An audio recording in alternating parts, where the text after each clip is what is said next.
watch FanStream Sports. 3, 2, 1.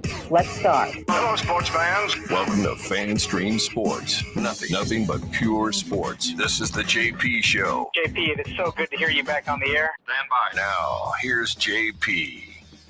All right, welcome in to the Monday edition of the JP Peterson Show.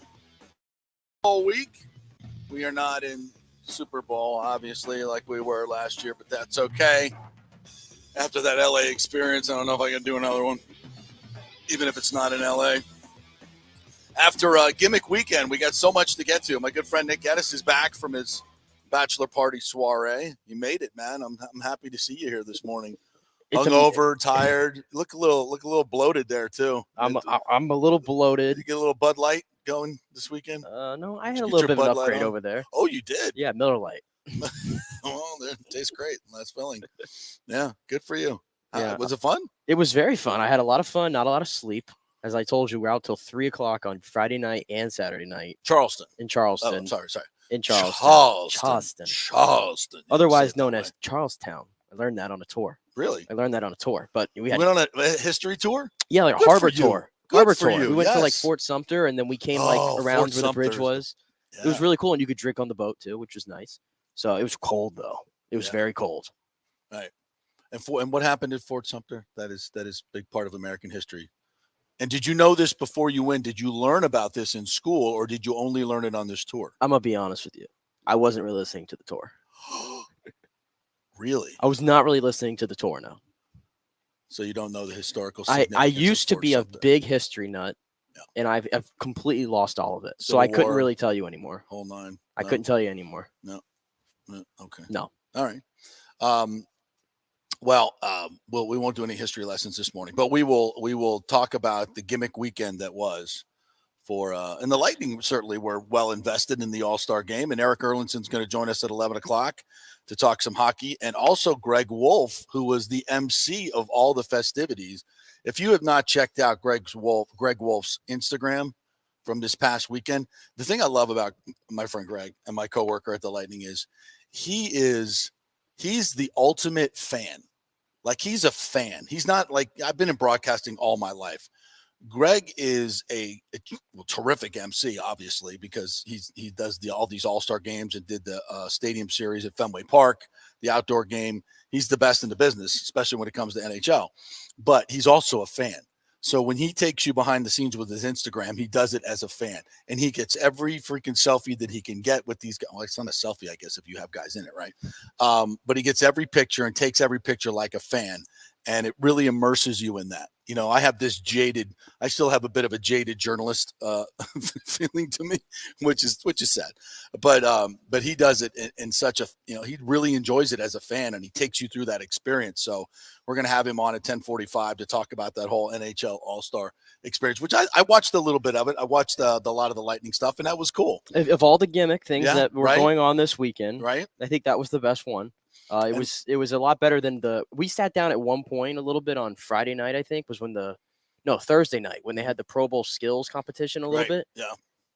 And they hyped it up like, oh, we're going to show you the best catches. Like, they had the best catch category, but it wasn't live. Yeah. It was like pre-taped in some kind of like Las Vegas mall. Yeah. It was just such a disconnect. And I heard it was the same thing for the NHL All-Star game with the skills competition. Yeah. Where a lot of like the skills things were pre-taped. Yeah. That's just weird. I don't know. I guess it's all, to make it a clean. And I will say this, there has been skills competition, especially with the NHL. The live stuff it tends to drag. It tends to really drag at times. I don't know why, they can't get it, working. I'm sure it must be very, very tough to do in that. I think what they thought was, okay, let's tape it and we can package it up and edit it and make it really, really pop. But I don't know. I don't think that worked either. No, I'll give an A for effort for Peyton and Eli Manning, though. Yeah. For trying to make it investable. I mean, Peyton Manning was so pissed off yesterday when he was invested when the West got knocked out. Yeah.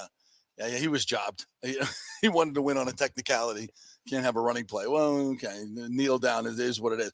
Anyway, if you watched it, to me, I was excited. Remember, I was excited last week. I don't know if that was a show we did together, but I wanted to see them play real flag football, and they did. But it was half speed. The only highlight that I saw that made me kind of go, oh, maybe I should tune in, like, because I was driving back during the game, and I think it was Jalen Ramsey who hit Tyreek Hill, I want to say. He did. And I couldn't tell if Tyreek Hill was like really bothered by that or not. It was more of they ran into each other. He didn't hit him. He was trying to make a play, and they more ran into each other than anything. And Tyreek Hill he didn't care. So yeah, it was okay. I mean, it wasn't any worse than the regular Pro Bowl. No, it was not. And I would say it was better than that. It was better than the Pro Bowl just becomes such a farce. Yeah. At least this was, you saw some good throws, some good catches. That was cool. That was fun. So I think honestly for the football all-star game, that's about the best we could hope for. Probably so. But like I said, I think the Manning's involvement was like probably my favorite part of the whole thing. Yeah. Because they're funny. Yeah. I don't think I think they're, you have a celebrity game. That's kind of cool. You can do that. I don't think getting celebrities playing with the NFL players would be good, but I don't know. It's all gimmicky. And we had a gimmicky race this week in NASCAR, right? That the thing in Los Angeles, that just doesn't work. The race doesn't work. It's so cool up until the actual race. Yeah. Like it looks so cool when they do driver introductions. It's such an LA thing. The show is good. Yeah. But the substance is zero. Well, I mean, it's like the Grammys. If you watched any of that, goodness gracious. Yeah. But no, I mean, because you got how many cars were in that race? I don't even know, like 25, 30 maybe. And they're on a little like go-kart track kind of. Yeah, it's stupid. It's ridiculous. I think there was like 18 cautions. Yeah, the racing is just unwatchable. Well, we got Daytona coming up though. I may want to. We haven't done a lot on Daytona. We need to maybe just get into that a little bit this year. But I've lost all interest in NASCAR. I used to be. A lot of new faces. I mean, a lot of new faces. When I worked in North Carolina, this was in '96 and '97. I literally went to every track and almost every race in that area. And I was so into it. We were doing NASCAR stories probably once or twice a week, going out to garages and, really into it. And the more you know about NASCAR and how they make adjustments, and it's really technical stuff, but it's equal to, if you're a football fan, really getting into the strategy of football. And it makes it infinitely more interesting. But I just, the faces now, I don't even know half the drivers, maybe 2/3 of the drivers I've never even heard of. So I don't know. Not enough personalities in the sport. But that's the problem. But the spectacle of Daytona remains. That is a spectacle. And watching, 43 cars nose to tail, on about the second or third lap when they come up to speed and they're all still in line coming into turn one, and that tri-oval is effing unbelievable. If you've never experienced that in person, I'd say it's a top 10 bucket list as far as sports go. I don't care who's driving the freaking cars. It's amazing to watch that and feel it, because it doesn't transfer on TV. You got to feel it. You got to smell it. The vibrations, hear it. You got to get all your senses involved, and it's pretty tremendous. So maybe we'll get into that. If y'all want us to, we will definitely do it. We can get some drivers on. We can do a lot with it, but we just haven't done in the past. But we'd like to. So if you guys want to give us some feedback on that, if you want to get back into it, or just for Daytona, we'd love to do it. Have you ever been to the race?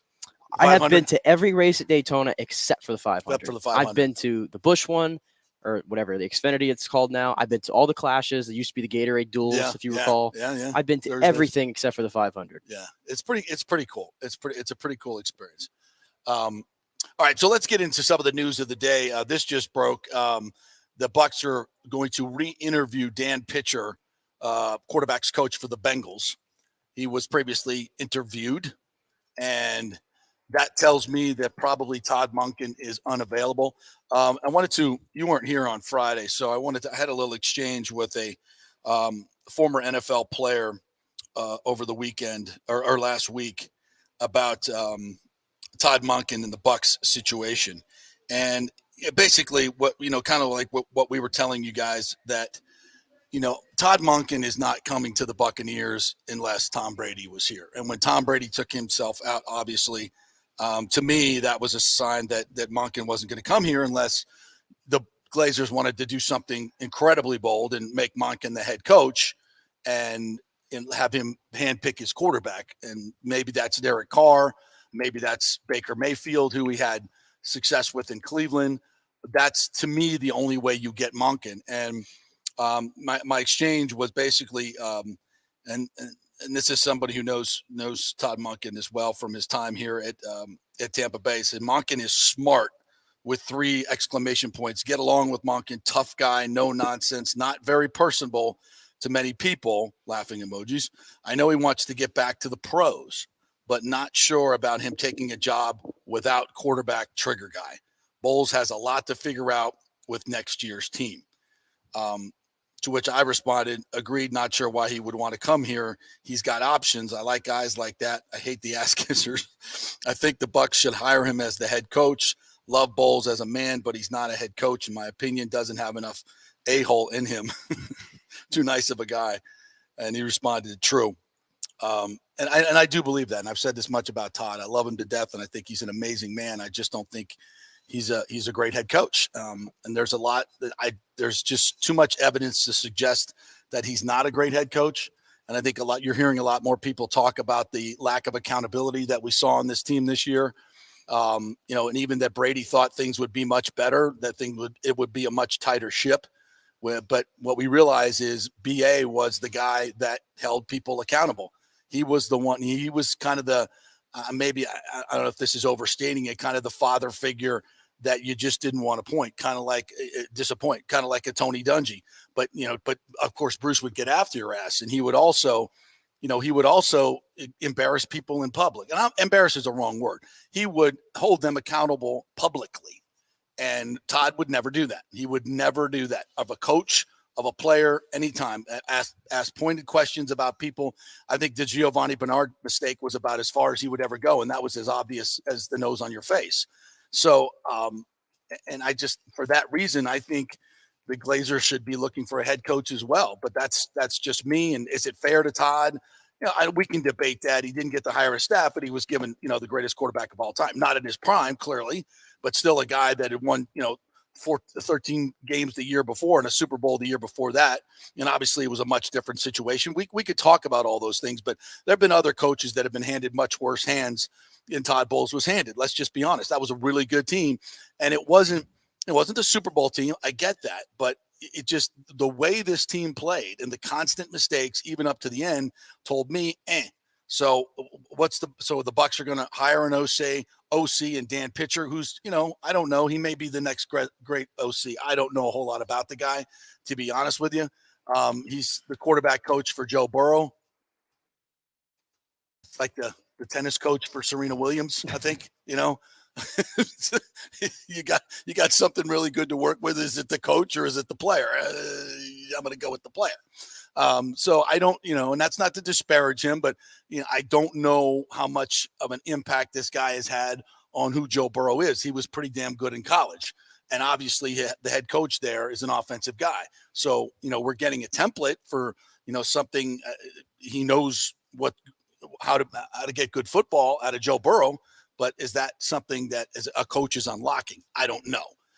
So we'll see. At this point, it seems to me, to be brutally honest, I mean, you have a coach here that's in a lame duck situation, and certainly, the Bucs are giving him another year, not based on anything that we saw this year as a head coach.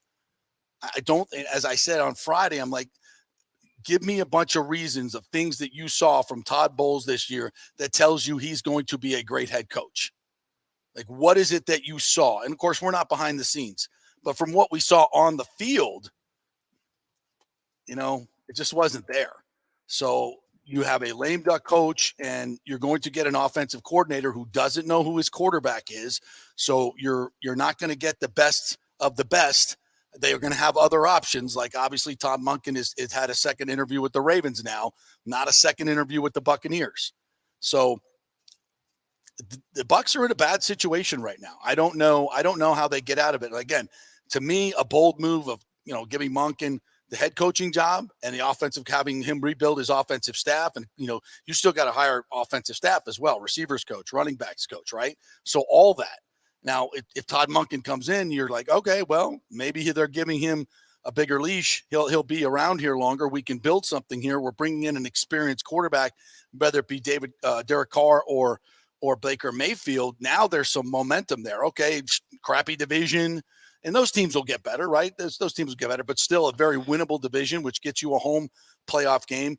To me, this is not a time to rebuild just simply because how bad the division is. that gets you a ticket into the tournament. And then who knows what happens, right? You stay healthy during the year. You draft 3 or 4 players that really make an impact. A couple free agents come in that you hit on. You get the right quarterback. You're in the tournament, right? To me, if you got a great team in your division that you have to rebuild and go after, it's a different situation. So I don't think that's where I think the Bucs should be going. And let me ask you too, because we're all trying to figure out who's going to be quarterbacking this team, and of course we got a lot of time to figure that out.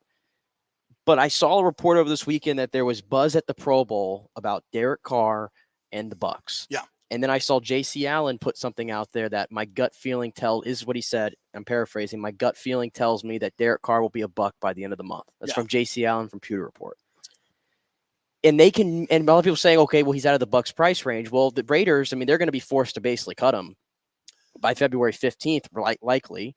I don't know why they won't allow Carr agent to seek a trade. Why would you? Are you telling me he has no trade value?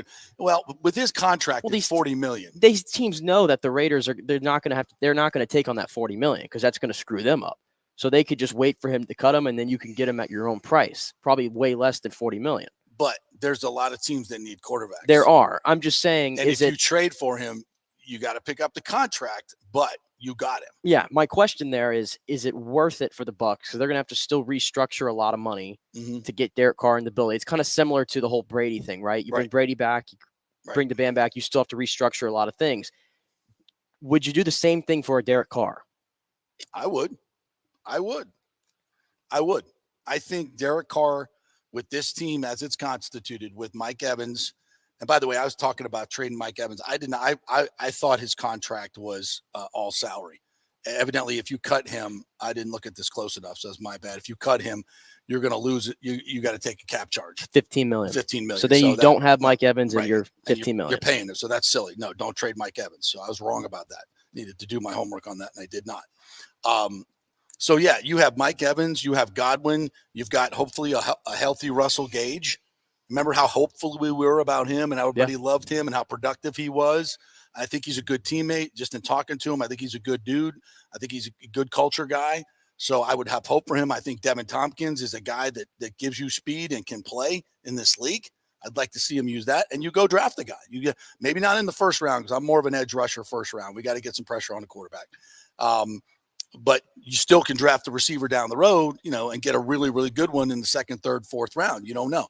So there's a lot of things that can happen here. And it just, to me, this doesn't look like a tear it to the studs situation. This looks to me like we can go get another veteran quarterback. And it doesn't have to be Derek Carr, but here's the thing though. Derek Carr is holding a lot of the cards here. Because if Derek Carr wants to be a Buccaneer, he's got a no trade clause, right? So and this may be why the Raiders aren't necessarily allowing him to seek a trade, although it still seems weird. If he wants to go to the Bucs, he can make that happen at his price. He can say, avoid every trade that you're going to do. I'm going to avoid. So you have to release me. So then they release him, and then he works out a deal with the Bucs, and he comes here and plays. Yeah. I mean, I'm looking at some of the other situations. Where else would he go? I mean, I think Rodgers is probably going to the Raiders now. Yeah, the Raiders seem like the favorite now. Yeah. So that opens up the Jets. With the Jets, obviously they have more ammunition, they have more money. Does he want to go there? Is that a situation that he would like better than Tampa Bay? I think the fact, and this is a little bit of the Brady residue, the fact that Brady came here, I think really lifts the resume for the Buccaneers. Yeah, I don't know. I just don't feel like Derek Carr feels like a New York quarterback. No, doesn't. It takes a certain guy. Right. And I just don't think, and I'm not saying Derek Carr can't handle himself because I think he can, but I just can't see it in New York. I don't either. I don't know. And, I don't know if Dan Pitcher has connections to Derek Carr. Who has connections to Derek Carr? Derek Carr's only been at one spot his entire career for the last 10 years. He's been in Cincinnati in various roles. Yeah. Who's got one experience. Well, there's a local guy who's called plays that has had some experience with Derek Carr. Who would that be? John Gruden. Oh, okay. We're done. We're done there. We're done. Then you got to put him back in the Ring of Honor. Not kidding. Just kidding. But stranger things have happened, right? but I don't know if I'm the Buccaneers. To me, that's a way I would go. I would start zeroing in on that and say, what do I have to do to get Derek Carr here? How is that involved in the? Obviously, that would be very much a part of what OC you get. And is that a head coaching thing, or is it? I don't know. But to me, that would be. Derek Carr is out there and he's available. And if he wants to come to the Buccaneers, you got to make that happen. And at the end of the day, that keeps you in the game. Absolutely. It keeps you in the game because you're still going to be the best team in the division. I think even if you brought in a stopgap quarterback, i.e. a Sam Darnold, i.e. a Jacoby Brissett, even if you brought in a guy like that, I still think you're the best team in this division. I still think you're there. I'll wait and see, I guess, to see what Carolina does. But you swept the Saints. You split with Carolina. In Atlanta. Yeah, well, the last game doesn't really count. Yeah, it doesn't really count. And I think Atlanta still has a long ways to go. Well, Atlanta, I think Atlanta would have won that first game if not for a bad call. I still believe that. So I think they may be closer than you think. I think that's why I don't think a Jacoby Brissett does that for you. I don't think a Sam Darnold does that for you. I think a Derek Carr is head and shoulders above both of those guys. And this would be the best roster I think Derek Carr has been on. Certainly the best defense he's ever played. Yeah, and even for the faults that the O-line had, you give me the healthy version of the Bucs O-line with a second year of Robert Hainsey, probably sliding over to left guard, and let's see what happens with left tackle. It might be the best offensive line he's had in a long time because I know some of the ones he had at some points there in Oakland are really good. Yeah, but it's been a long time. And I know people have Hainsey slotted for left guard. I like what Nick Leverett did last year. I would move Hainsey out to right tackle where he played in college. That's where I'd move him. I know they think he's more of an interior guy. No, we already mentioned Luke Gedeke. I mean, that was his natural position. If you spent a premium pick on Luke Gedeke, maybe test him out of his right tackle position.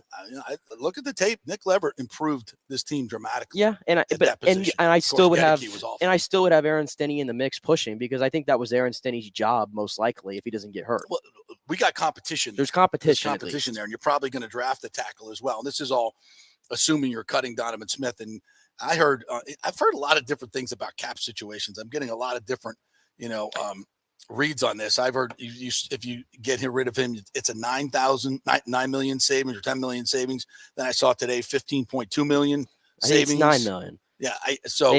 They would lose. I think it'd be like 10 million dead cap, but you save 9. Yeah.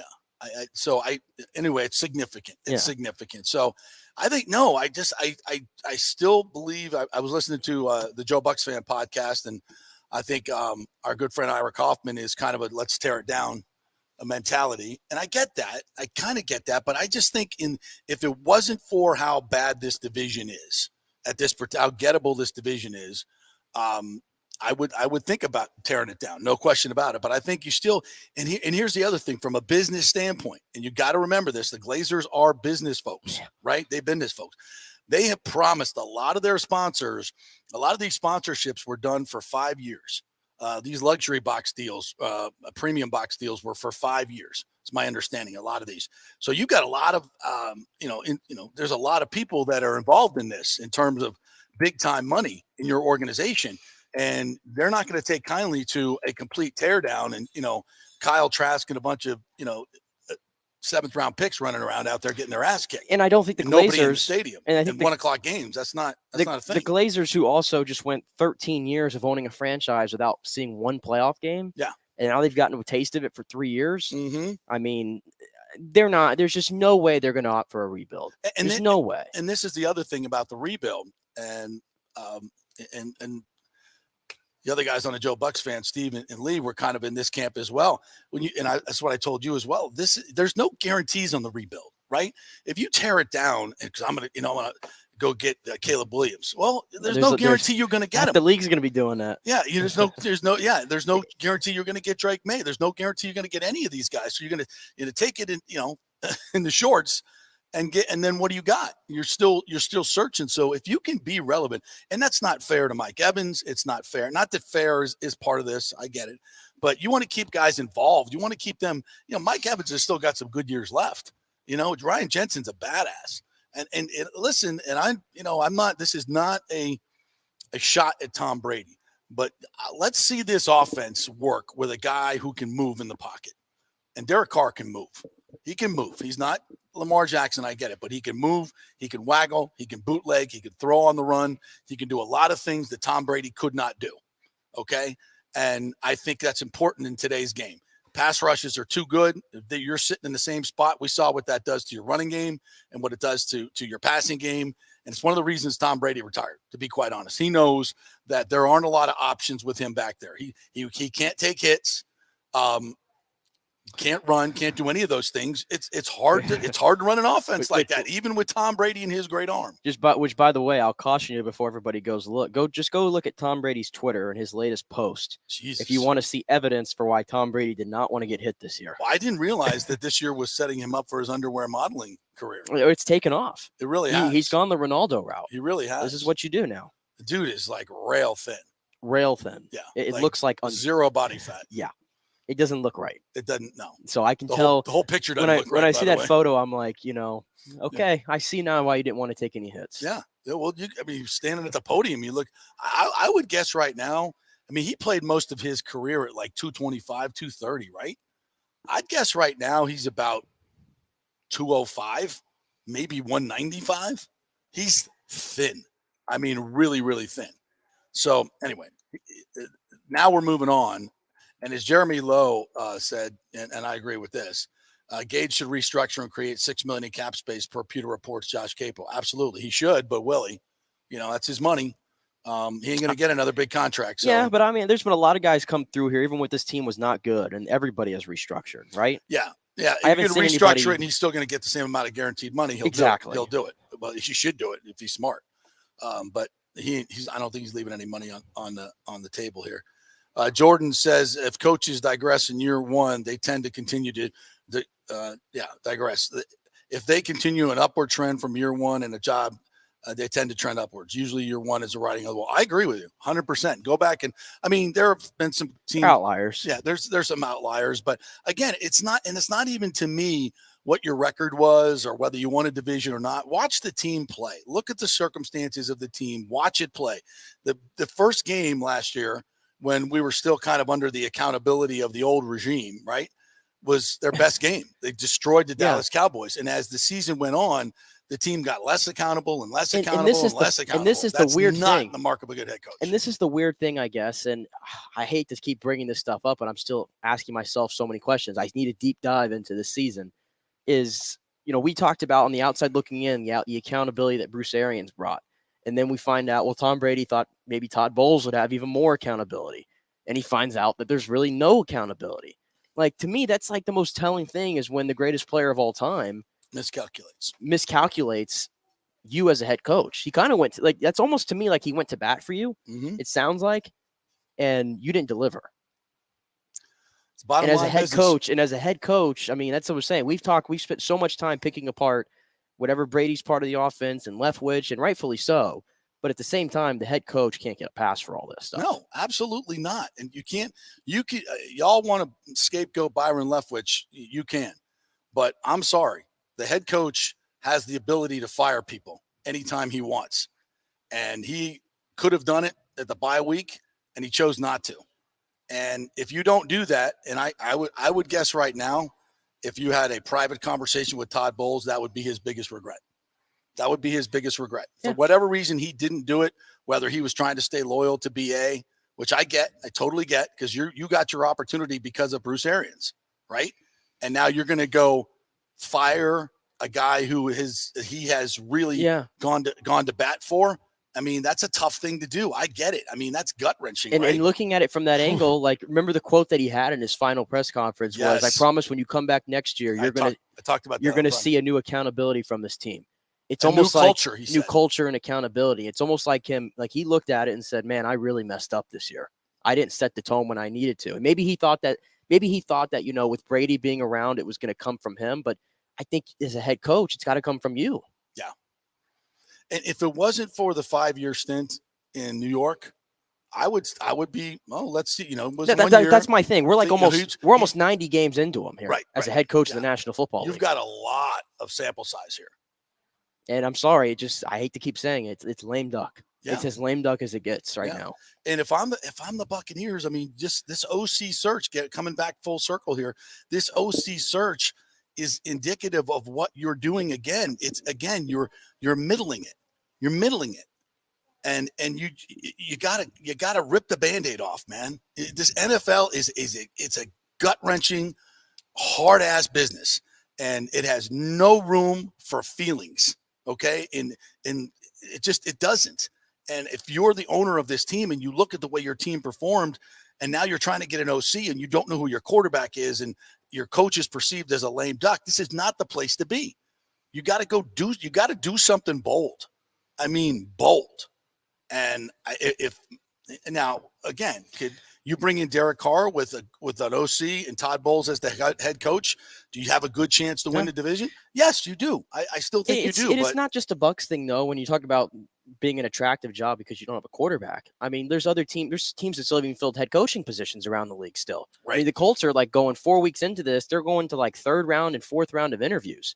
I don't know who wants these jobs. And that's after firing your coach midseason. You've been thinking about this for 3 months. Yeah, so now the Bucs are kind of in the same boat. And I think that's why maybe you're seeing a lot of these things are dragging out this year. Yeah, because more than ever, teams know I need a quarterback in this league.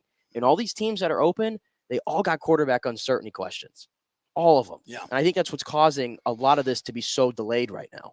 And what's going to fall first? And we're kind of waiting. Is it going to be Aaron Rodgers? Is it going to be Derek Carr now? Like Tom Brady was the first domino, and now I think those are the next two guys that we're all kind of waiting on. Yeah, and I don't think you've ever seen a year. Well, last year was unprecedented, and just in the last few years, you're seeing what I would perceive as really good quarterbacks on the open market. I mean, you never used to see that. Like that never happened, right? And now you're seeing it a lot with Brady. And it's the NBA model. Yeah, and it just so I right now I don't know. The Bucs just seem to be in limbo, big time. They're in limbo, and the Glazers are going to have to make a bold move to get them heading in the direction that they want to go. All right, we'll take a quick break. We'll come back on the other side. Eric Erlinson's going to join us at 11 o'clock. Greg Wolf, 10:45 on the NHL All-Star Game. Bolts back at it tonight against the stinking Panthers. So we'll get some hockey talk going as well. And we got some USF football stories to get to, all kinds of stuff. Stay with us.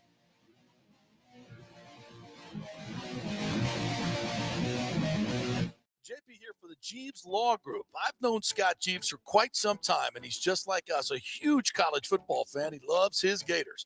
In fact, he sponsors our Gator Report every Thursday at 11 o'clock with Scott Carter from FloridaGators.com.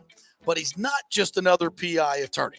He is a ferocious advocate for his clients. Scott Jeeves is a board-certified civil trial lawyer and a certified circuit court mediator practicing in Tampa Bay for over 30 years.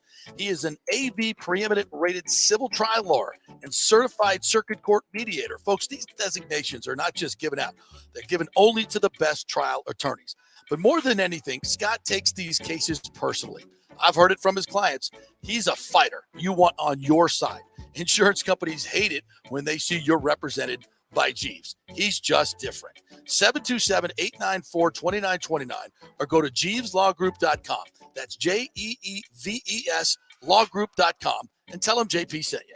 Now is the time to make sure your home insurance is in order. In the last year, many of us have made improvements to our homes. So call the folks at Italiano and discuss these upgrades to make sure you have enough coverage. According to a recent report, almost 64% of homeowners don't have enough insurance on their home, which is their most valuable asset. Also, a great time to make sure you have flood insurance. Even if your mortgage company does not require flood insurance, your home could still be at flood risk. Another big item as we enter hurricane season is making sure your pool enclosure is added to your policy and there will be no issue at claim time. That happens a lot.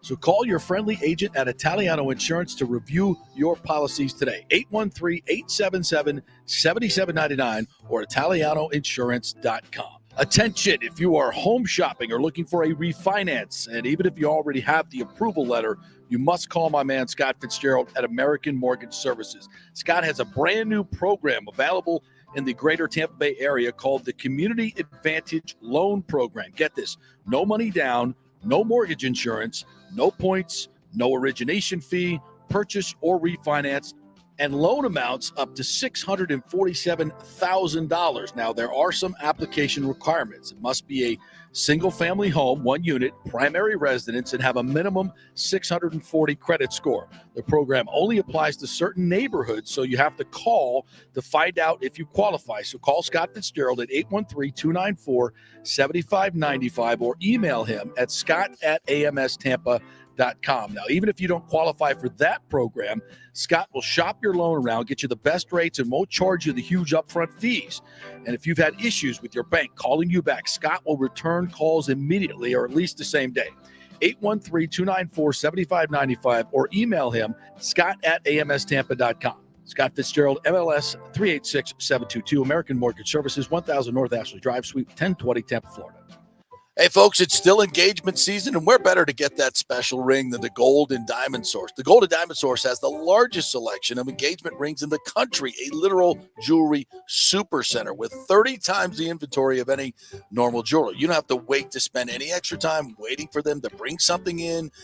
They have everything right there in-house, so why go anywhere else? And you can get up to 15% off this January if you buy something with the birthstone, which is garnet. Garnet and gold, Florida State, get something for your favorite Seminole. And let's not forget the Emily collection from Emily Johnson Weintraub. Very affordable, real gold and diamond jewelry, always stylish and unique. Emily has created this fashion-forward gold, diamond, and gemstone jewelry line ideal for everyday wear. Each piece is designed to enhance your look by featuring eye-catching, modern geometrical shapes. Really unique stuff. Got to check it out. And, of course, Julie and Steve Weintraub, great benefactors here in the local community. So let's keep it local. And you can get 0% financing for up to 5 years. Get a big ring for a little price. It's the Golden Diamond Source, 3800 Omerton Road, always online at thegoldendiamondsource.com. Coming back at you. Now, more with JP on FanStream Sports. It's only just begun. All right, welcome back to the JP Peterson Show, brought to you by Bay Area Modern Medical Center, BAMMC.com. Chris Lugo is going to join us at 11:45, as he always does. On Mondays, we'll talk about the Patrick Mahomes high ankle sprain injury and how that will play out this week in the Super Bowl on Sunday. Also, if you did not see this, this is a really interesting story in The Athletic. The Ryan Jensen stem cell story. Oh, where did we hear that? As we told you months ago, Ryan Jensen was using stem cells to be the first player to ever return from a torn ACL, PCL, MCL without surgery. And he did it. And I told you at the time, it's going to be groundbreaking. It's going to be the biggest injury story, rehab story in years and years and years. And the story in The Athletic was just, it was incredible. You read the whole thing. I read most of it. What was your take on it? I'm learning like everybody, I think, with the stem cells things, but this number, 150 million stem cells in Antigua. Yeah. 9 days in a hotel room in a full leg cast, enough Uber Eats to gain 12 pounds, a little pressure from a certain quarterback named Tom Brady, a comeback for the ages was how Dan Pompei, who wrote the article for The Athletic, put it. And it's just a great story. I mean, it really was a fantastic story, and kind of Jensen kind of talking about, I'm a football guy and I play football. And, you know, and it's like kind of we were talking about how guys are starting to come back from these injuries like a lot quicker. And who knows, there might be other guys who have done this recently. We talked about Cam Akers, who came back so quickly from his Achilles tear. Who knows? Maybe he had taken stem cells. Obviously, Ryan felt good enough to make it public. They're not illegal. Yeah. And they're not against, the banned substances. And why they're not more readily available in the United States is just another indictment of our medical system. You know why they're not? Because stem cells they're a miracle, and they can cure so many diseases that big pharma makes a lot of money on.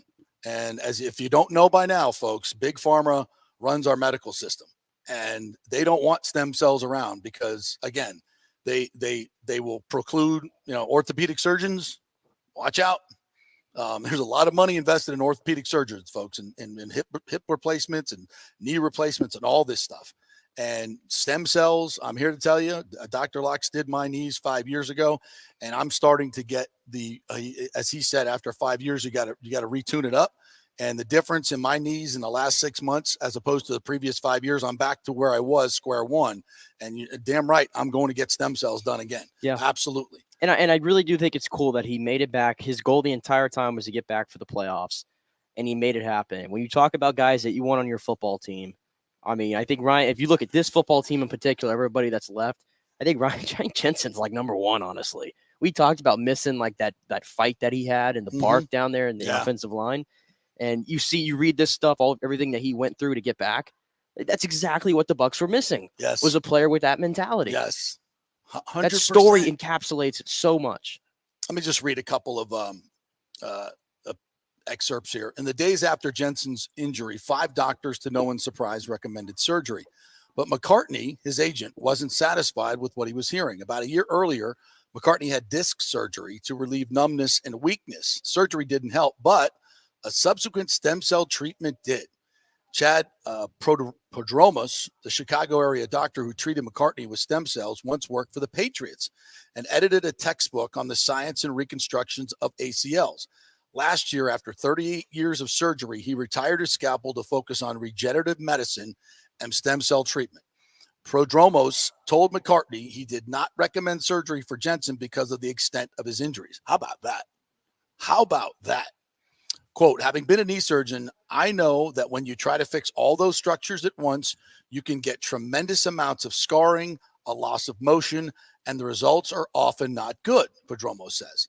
He referred McCartney and Jensen to Don Shelbourne, an Indianapolis orthopedic doctor who pioneered the non-operative approach that Prodromos thought would work for Jensen. Shelbourne concurred with Prodromos that surgery might not be necessary. His research has shown tears of the MCL and PCL can heal with immobilization and therapy, and the ACL needs repair only if completely torn. Whether Jensen's ACL was completely torn wouldn't be known for 2 months while the swelling subsided. Well, there you go. There was 2 months of swelling. Our apologies. Prodromos also believes stem cell infusion could strengthen Jensen's ligaments and accelerate healing. How about that? I guess it all does make sense now why they kept this so quiet too. Yeah. When you read all these details. Yeah. And that's why we knew this was happening. That's why I knew it was happening, and also had some intel on this as well, which is why we told you about it. And frankly, you know, we had told you that they thought he could come back a little bit earlier. I think as the season progressed, they were doing that risk assessment. Like if they weren't going to be able to make it to the playoffs, I don't think he would have come back. They would have continued to do this and not risk any setbacks. So they played him at the time that they had to play him when they needed him the most. And it worked out pretty well. Let me see. I'm trying to get to the point where we're talking about some of the other things. Okay, for the first week in November, Jensen flew to the Caribbean island of Antigua. Remember Chris Lugo telling us he's going down to Costa Rica or Antigua or one of these places? Yeah, right on. To be injected with 150 million stem cells taken from umbilical cords donated from term cesarean section births. Jensen was warned he might feel cold because the stem cells were frozen in liquid nitrogen. After the third and final IV bag was emptied, he started shivering uncontrollably. 15 minutes wrapped in a heated blanket made everything right. In the coming weeks, Jensen experienced weird sensations. He had torn the ulnar collateral ligament in his elbow a couple of times and now felt soreness and vibrations in the joint. That was his joint healing, by the way. He experienced similar feelings in other places where he likely has inflammation, his back, feet, ankles, and finally his knee. In the following month, Jensen kept passing tests. He was able to run on an anti-gravity treadmill and push a sled, first in the weight room and then on the field. Took some pass sets to work on his feet. The first time he ran on grass, he felt like a foal. But the third time, his stride was back. Bobby told me I should expect swelling as I amp things up, but I wasn't swelling. He's like, this is working. I don't understand why, but it's working. So, yeah, this is behind a paywall, so I'll try to get a copy of it out to you guys so you can read the whole thing, because it is or better yet, spend $1 and get The Athletic, for God's sakes. It's $1 a month, go pay for it. This article alone is well worth it. So, yeah, just go get it.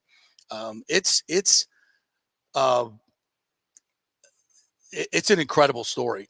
Here's another little excerpt that's interesting as well. Well, we got to get to Greg Wolf, so we'll take a break. And Chris Lugo is going to be on at 11:45, and he read this article as well. So we're really going to get into it at 11:45. So if you're interested in this, And I got to get a stem cell freaking advertisement out of this, no doubt about it. I was going to say, by the way, I'm going to Antigua for my honeymoon, so maybe bring some back for you. What you got? You got anything working? I'm young and healthy. I think I'm good. Yeah. All right, we'll take a break. When we come back, Greg Wolf will join us after his epic weekend in South Florida as the MC for the NHL All-Star Game.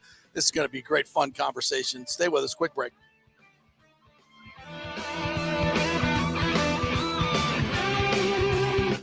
Was your car totaled in an accident? Did your insurance company use Kelley Blue Book or NADA to appraise the value of your car? Chances are they didn't, and you got shorted maybe thousands of dollars. Call the Jeeves Law Group for a free case evaluation because your insurance company may still owe you money. 727-894-2929. It's a free call, so why not find out if you have a case? Insurance companies have been running this scam for a while, and most folks don't know if they've been shorted. Trust me. Scott Jeeves is a different kind of attorney, the kind insurance companies hate to go up against. He could recover thousands of dollars, so on JeevesLawGroup.com. That's JEEVES lawgroup.com, and tell him JP sent you. JP here for Emerging Investigations, Tampa Bay's premier investigation agency. Do you suspect your spouse is cheating or involved in a divorce, that your spouse is hiding money, an ex-employee or current employee with suspicious behavior? Is there a criminal matter you need help with? If you need information you can count on, using the professionals at Emerging Investigations is a slam dunk. Emerging Investigations is a licensed and insured private investigation agency, family-owned. Emerging is your ideal resource to secure evidence and validation, allowing you to make informed decisions in life's biggest matters.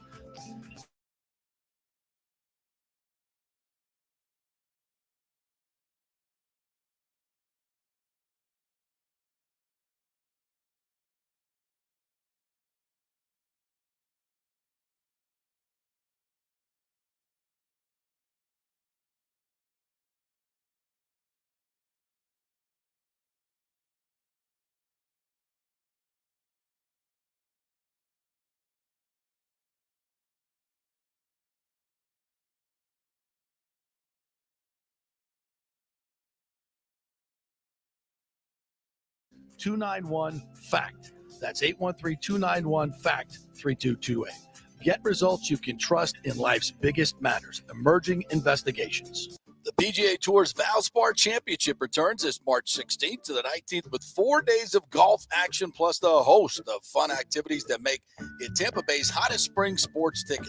Sam Burns, who won in a thrilling playoff last year, is looking to make it 3 wins in a row on the Copperhead course at Innisbrook Resort. He will be challenged by a top field that includes Jordan Spieth, returning for the first time in 5 years. The 2015 Valspar champ counts 13 PGA Tour victories, including 3 majors in his career. It will be a great field and great fun. Tickets are on sale now at ValsparChampionship.com for all tournament days, both grounds tickets and premium ticket options. You don't want to miss the 2023 Valspar Championship. Let's go. Right now, back to the show with JP on FanStream Sports.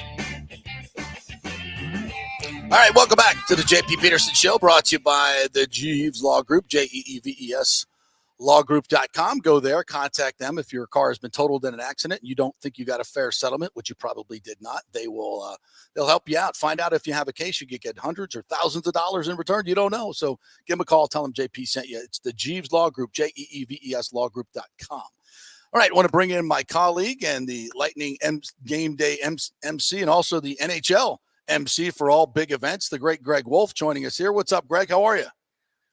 Going on, Jay Pizzle. How are you, sir? So freaking jealous of you, man. I'm watching your Instagram. Is like it's like a knife in the heart. No, I love it, man. I was saying this, and then you can tell me I'm totally out of my mind here, but I'm watching you and watching your Instagram and all the pictures you're posting. I'm still, I still have that jaded journalist in me, covering stuff. Sometimes I still feel like it's a media player type thing, but you're like a true fan, man. And you get the ultimate access as a fan, and you give us that experience as a fan and doing your work, which you're fantastic at. So that's what I love about your Instagram. And if you're not following Greg Wolf and you're a hockey fan or just a sports fan, you're crazy.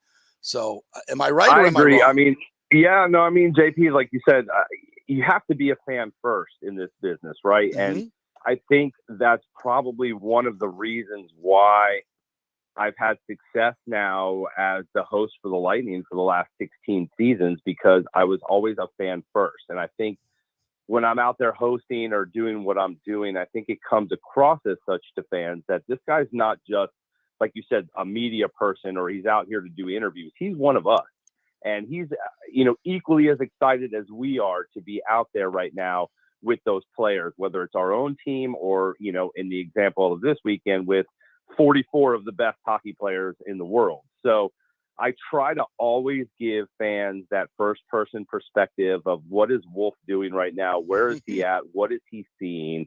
Because again, like you said, it's that behind the scenes access that, fans don't really get a chance to see all that much. So I really took it upon myself this weekend to make sure that all the things that I was doing was an opportunity for fans to really see it through the eyes of Greg Wolf. And man, what an amazing experience this weekend was for me. And I've done, this is my third All-Star weekend, but this one really took the cake just for the fact that they put myself and Michaela Johnson, who was one of my co-hosts, she's actually from the Bruins. They put us for the skills. They put Michaela on the Western bench. They put me on the Eastern bench. And basically we had free reign to talk to the players, as we needed to be queued up by our production team. But we pretty much had free reign to do whatever we wanted and ask whoever we wanted, whatever questions we wanted. So unbelievable, man. It really was probably one of the crown jewel moments I've ever been a part of. So what were, give me some of the highlights that were your favorites. I saw the pictures and maybe some of the questions and the answers. What were some of the highlights? I'll be honest with you. The most surreal thing that happened, I have a couple stories, but the most surreal experience for me, JP, was when the NHL league officials took myself and Michaela to each of the respective locker rooms before each of the teams went out onto the ice. And you're in this, you're in the hallway locker right by the locker room, and there's all these NHL league officials and team officials. And it's just like, if you're not like somebody at the top of the league, you are not anywhere near this locker room. Right. And so we're literally standing outside waiting for our cue to go in and address the players, because they wanted the players to all know beforehand who Michaela and I are. We are the official hosts for the NHL. So if you see these two, on the ice, they're not just some jabrones. They're not just some random media person.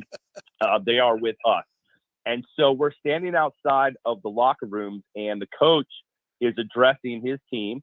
And you hear him go, "All right, boys, I'm going to bring in our hosts here. These are our two hosts for the league. They're going to come in and talk to you guys really quickly, just kind of address some things with you guys. So it's my pleasure right now to bring in Michaela and Greg." And like, you walk into the locker room, JP. Oh my God. And at first, the West, we started with the West, but for me, obviously, you're literally standing in front of 22 or whatever it was of the best hockey players in the world, Hall of Famers, guys that, you're in awe of.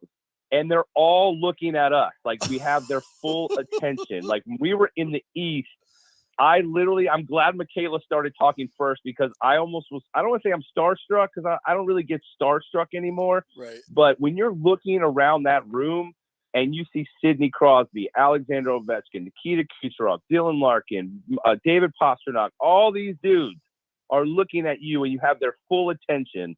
I cannot describe to you what that feeling was like. It was probably one of the coolest things I've ever done.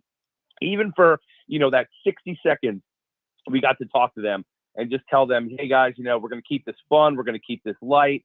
Nothing serious here. You guys have made it to this point to just have some fun." And, they all seemed really receptive to what we were saying. And we kept it, like I said, short and sweet. And then we went out to the ice to do our thing. But to be in that locker room for the West, to be in that locker room for the East, and address the massive superstars that we have in the NHL, there's no other experience that could compare to what that was like. Oh my God! And what about this? You put this photo out here. You had Alex Ovechkin's phone in your hand.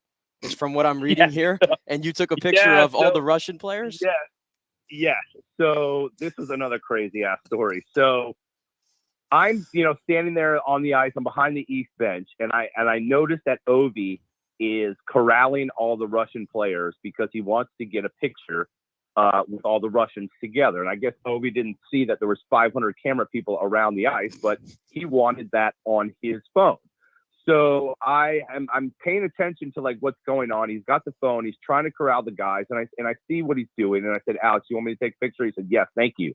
And so I was like, okay. So I take his phone, and I'm standing, while he's corralling the guys, and he's getting things in position, and his phone rings. And it's not like somebody stored in his phone. It's like a random number, right? So the phone's ringing while it's in my hand. Obviously, I'm not going to answer the phone, but I'm just like, let it go to voicemail. So as it's ringing, it's going to voicemail. He's still not quite got everybody corralled, but he's pretty close. And immediately the phone goes to voicemail, and no longer does the photo icon, Right. it's no longer open on his phone. The photo app was no longer open, right? So his phone is in Russian. Everything is in Russian. So I'm freaking out now because it's no longer set on the photo setting. But I don't want to be that a-hole that is like, well, Alex, can you retouch up your phone? I'm sorry. So I'm freaking out. Like literally, I'm like, I cannot find the photo icon on his phone. And I finally, I'm scrolling to the left or right on Alexander Ovechkin's phone. I finally find the photo icon. I click on it. It opens the photo app, but now it's not in the normal photo mode. It's like in portrait mode. But everything again is in Russian. So I'm freaking out. Time's running out. He's finally getting the guys situated, and they're ready to take the picture. I am literally guessing which one of these settings is the regular camera. I find it. I don't know how I did it. I find it. I get the picture, and it was done. But man, I was literally freaking out at that moment. Like, I cannot believe I'm going to screw this up right now. No fault of my own, but I got it done at the very last second. And that picture that you guys saw, it's funny because the NHL photogs were not really paying attention at that time. Like, they were not near us. They were either over at the West Bench or they were doing something else.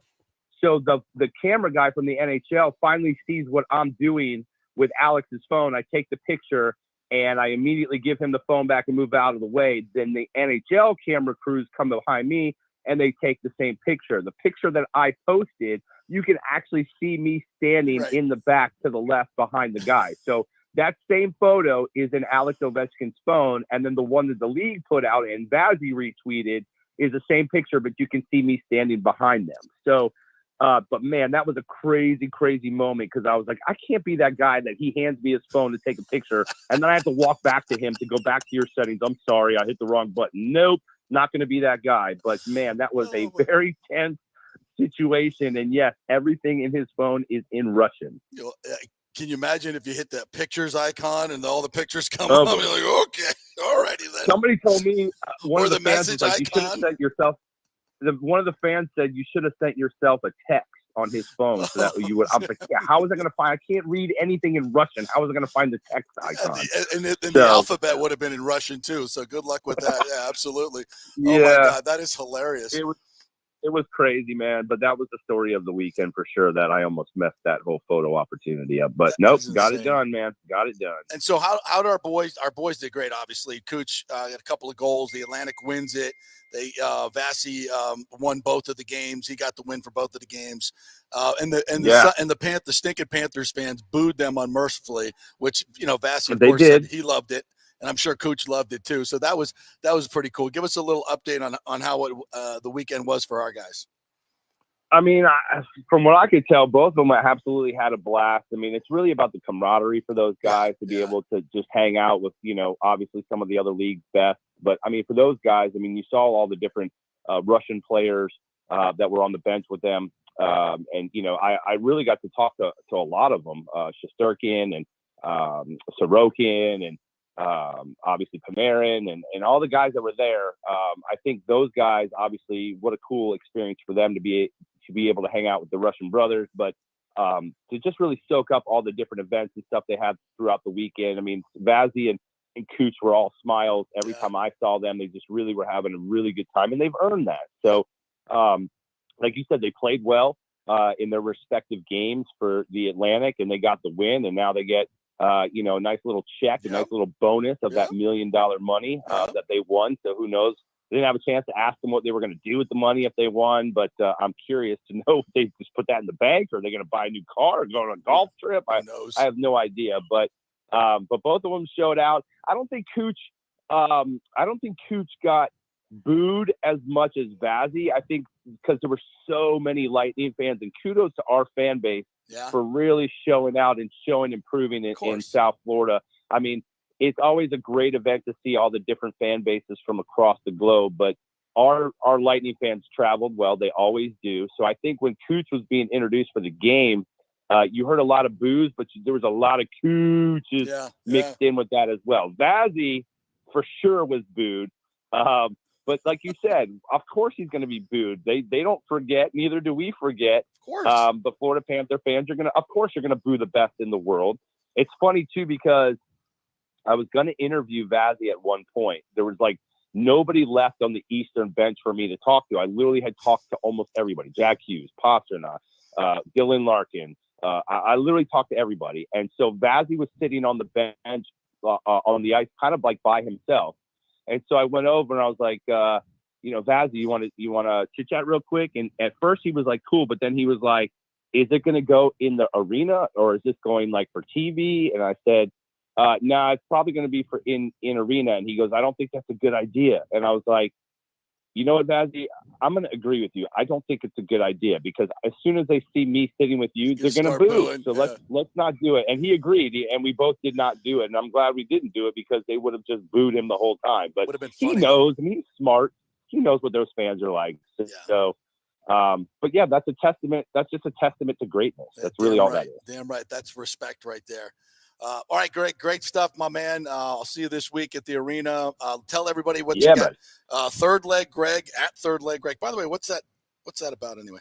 Anyway, that's the old radio name. But yeah, at Third Leg Greg on Instagram, and on Twitter, Greg Wolf TBL. We just dropped the Bolts block party today with Braden Point. We finally got him on the show after 4 years. JP, he's never been on the Lightning's podcast.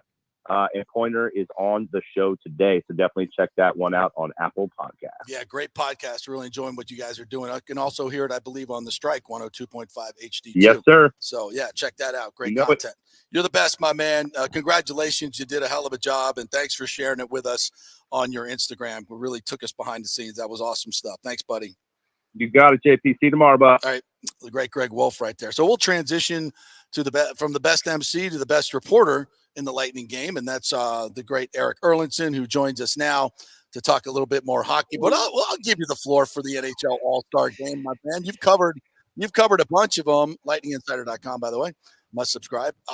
You've covered a bunch of them in a lot of different formats. I currently like this one. I'm a huge 3-on-3 fan. What are your thoughts on what you saw this weekend? I don't think the 3-on-3 works as well as it should, honestly. Right? We think the best skilled players in the world, 3-on-3, up and down the ice speed. No, it's slow, controlled. We'll try and do some fancy stick moves. Even the breakaways are at half pace, right? Right. It's not the same. It's just hard. I mean, the league, all sports are in difficult situations nowadays with these all-star, all-pro games, right? Because none of them reflect the game in any capacity. Right. So they just try and come up with things to try and make it interesting. Remember, they had the World versus North America. They tried the fantasy draft. I was at that one in Raleigh when they tried that one. Phil Kessel was the last pick in the draft. He got a car for that one. So they've tried different things. I just think it's hard. I think the all-star game at the end of the day is great for the locals. Right. We saw that here in 2018. I don't know how well it translates on television. Yeah, I probably agree with that. I thought flag football would have some fun to it, but when these guys are just going half speed and back in the day, it meant something because the money meant something to these guys. They weren't all making, 18, 12, what $1 million in football and, 8, 9, 10, 12, 15 in hockey. So you can't incentivize them enough with money. Even with $1 million to the winning team, what's that? $40,000 to each player or whatever. Yeah. It's nothing for these guys. So yeah, I think you're right. And it just becomes, but I think, I don't know, for my money, the NHL All-Star game is my favorite. So it's fun. Look, it's a fun event. It's great to see, Nikita Kucherov skating with David Pasternak. I mean, come on, that's great stuff. Yes. But the game itself is it's just not much to it, in my opinion.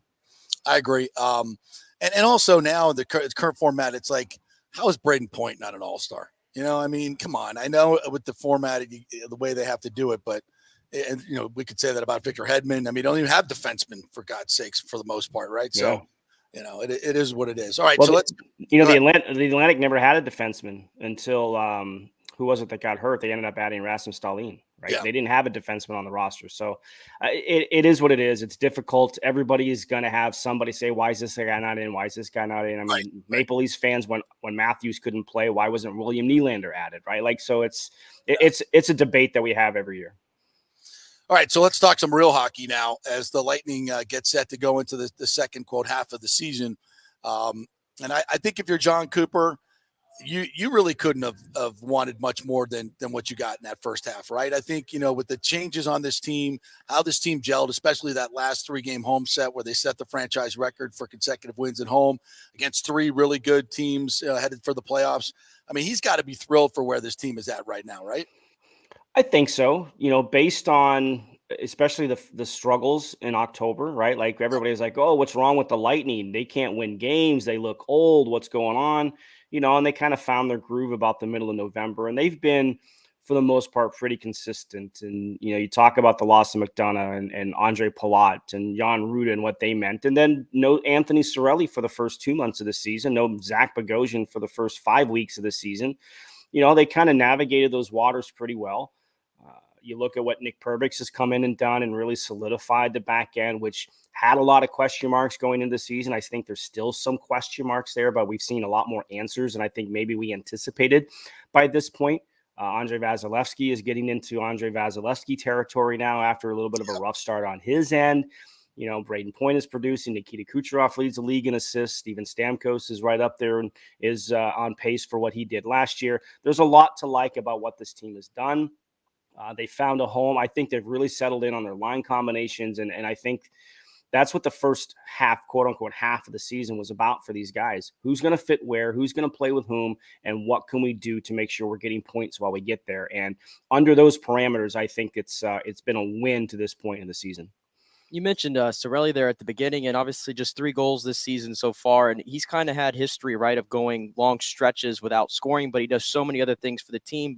And just looking for more offense, I guess, from guys in the middle of the lineup or maybe in the bottom 6. Is he one of those guys that you think is probably the biggest candidate to kind of get things going here in the second half? No doubt. And you look at the way his numbers, his first, 2-3 weeks when he came back, he might have had the best chances of anybody on the team. They didn't go in, right? And that's just hockey. That happens sometimes. So, yeah, I think it is definitely something that you can look forward to is him, picking up his production here in a little bit of the second half. And he's playing with Stamkos and Killorn for the most part. I know there's been some Hagel, Cirelli, Killorn has kind of been a shutdown line, especially the last couple of games on the homestand before the break. But yeah, I think he's a guy that you have to look for. And look, there's no doubt we've talked a good portion of the year about finding production from the bottom 6 forwards.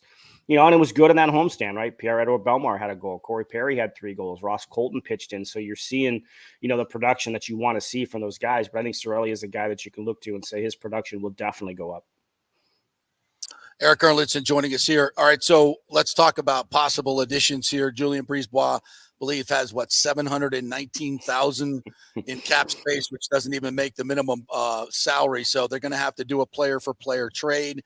There are some candidates out there. We never like to speak of the names, but it is what it is. It could be Cal Foote. I've heard some people mention Ross Colton because he would bring the most back probably. What's your sense on what Brisebois might do? Candidates for leaving? What do you think?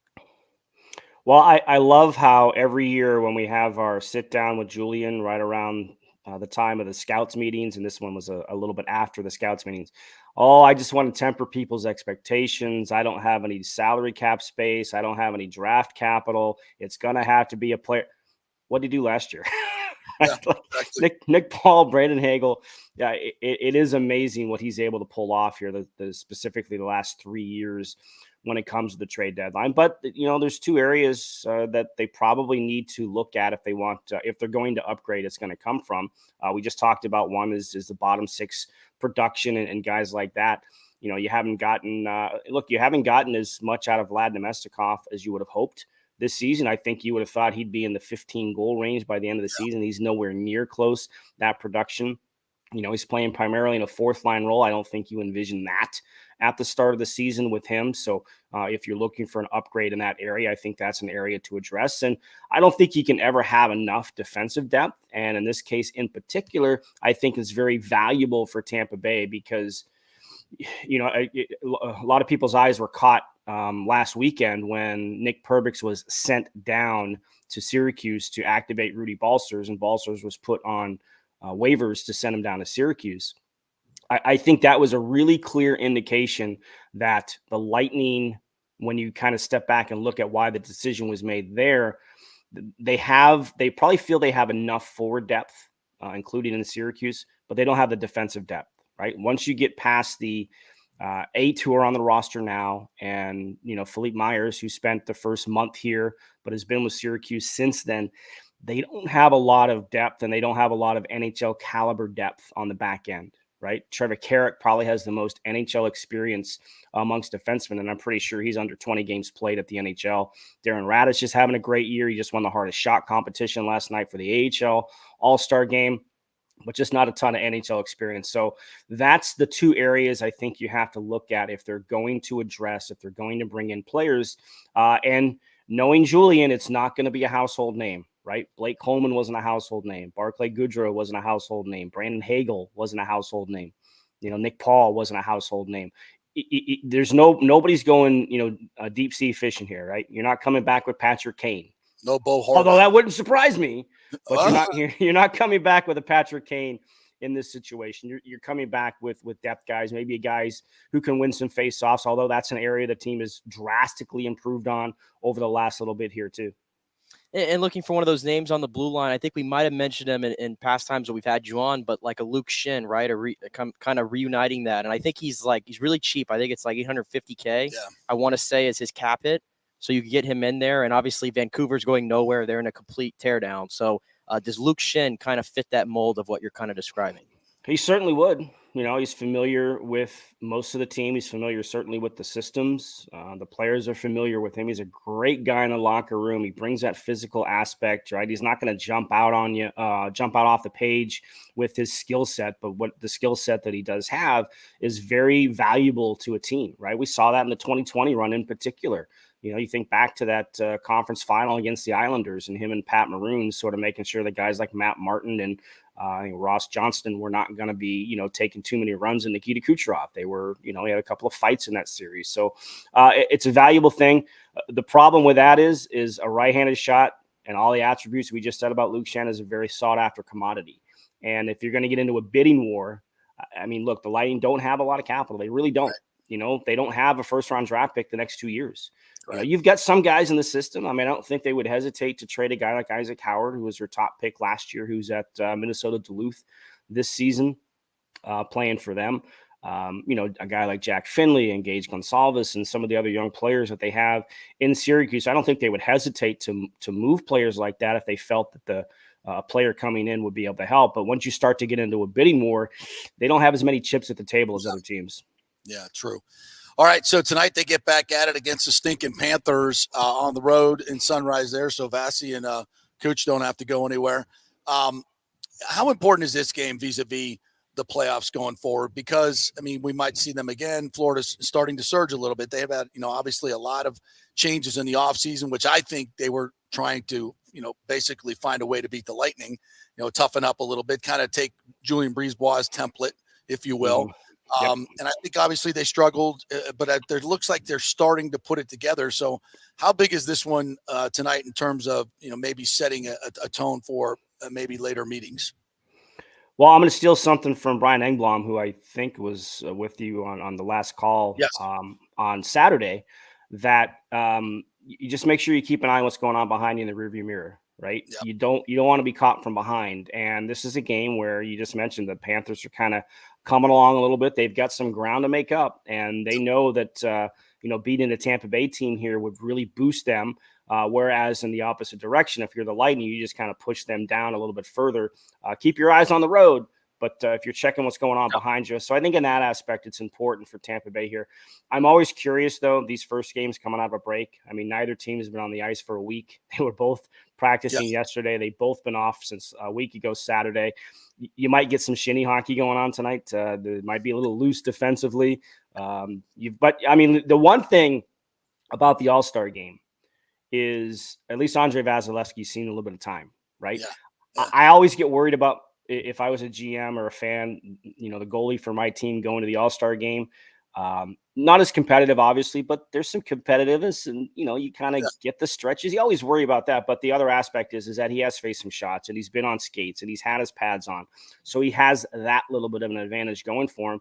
Whereas the Panthers tonight, they've had some goalie issues with the injuries because both Sergei Bobrovsky and Spencer Knight missed time before the All-Star break. Right. So Bobrovsky is going to get the start tonight for them. He's missed 5 games, so he hasn't seen any action in probably almost 3 weeks. Yeah. Right. So he's really coming in cold. So that's going to be interesting to see how the goaltending holds up on both sides, because I think Vazzy obviously already has an advantage being who he is, but the fact that at least he got some pucks the other day. Yeah. All right. You tell everybody how they can get Lightning Insider and what you got going on, all your content.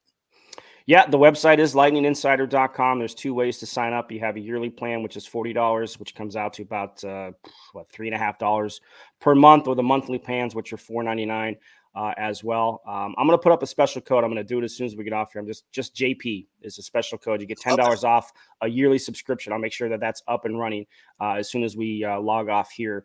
So that's the written content, the Lightning Insider podcast, quick little recaps after games that I do. You can find that on all podcast platforms. And, of course, me and the Chief with the pregame skate show, 1 hour before every game. It's on the Strike 102.5 HD channel 2. Always streaming Lightning Radio 24/7, which is now on the Lightning app. Download the new Lightning app if you don't have it already.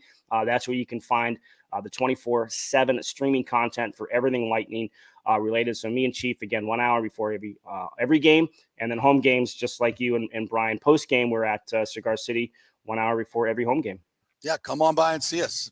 It's a great little venue there. We're hanging out, chat with us, and we'll chat. We chat hockey. It's fun stuff, and you get really good beer at good price. Yes, absolutely.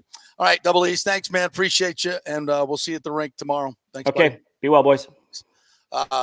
This is hockey time now. Super Bowl is coming, and we'll be going. And as soon as next week starts, our focus is on Lightning hockey. And again, we tell you this all the time, folks. Do not take this for granted. Do not take this for granted. I know we've been in this run. It feels like since 2015 now, right? Yeah, it's been a long time. You could maybe back it up to 2013, really. Yeah, I mean, a long time. 8 years of championship hockey. And having a chance, I mean, look at all these other fan bases around the league and how long they've suffered. And it's easy to take it for granted, but we've got, at least in my mind, 3 surefire Hall of Famers on this team. You could probably go up to 5, and we're watching them play in their prime. And it's amazing. And the show that we put on, we're very proud of it at the Tampa Bay Lightning, not just the hockey, but the show that you get every game. And by the way, prices on the secondary market, especially during the week, are really, really easy to get tickets. Well, now. And on Ticketmaster. Although I got to imagine, I just looked at the calendar and I'm reminded that Thursday night is going to be a fun one. Who we got Thursday? Colorado is coming into town on Thursday, 7 o'clock on ESPN. Yeah, and guess who's playing? Braden Point. All right, in case you forgot. We'll see what these two teams look like with Braden Point on the ice. Oh, I can't wait for that. Is that their first meeting this year, I think? Yeah, I don't think we've been out to Colorado. And Colorado's hot right now. Yeah. It's all right. That's going to be a fun atmosphere. Lightning's pretty hot at home, too. They pretty are. Yeah, they're pretty hot at home. So that's going to be a good one. That's going to be a good one. And I can't wait to see Braden Point match up against these guys. I mean, obviously not the same teams from last year. Yeah, they got some injuries as well but this time around. Yeah, but I'm excited about this stretch run. I really am. I think the Lightning have as good a shot as any team in the league. And I'll say it again. Vasilevsky, 60? What did I looked it up the other day? 68-32, I think, in the playoffs. Linus Ullmark 0-2. 0-2. I know he's killing it this year, but Playoffs are a different animal, and Boston's a great hockey team. But I will take a seasoned playoff goaltender with a couple of cups under his belt any day over Linus Ullmark. Just saying. All right, we'll take a quick break. We'll come back on the other side. Chris Lugo is going to join us at 11:45, and we're going to discuss Patrick Mahomes' ankle and also the incredible story of Ryan Jensen and the stem cell therapy that he received and what really is a groundbreaking rehabilitation of a knee injury and will be, I would guess, the way this league and injuries are going to go for the foreseeable future. So it's an amazing story. We'll do that at 11:45. When we come back, we'll talk a little college football, a couple other notes out there. We may even speak a little NBA. There was a big trade, Maybe? Okay, maybe. Back at 3.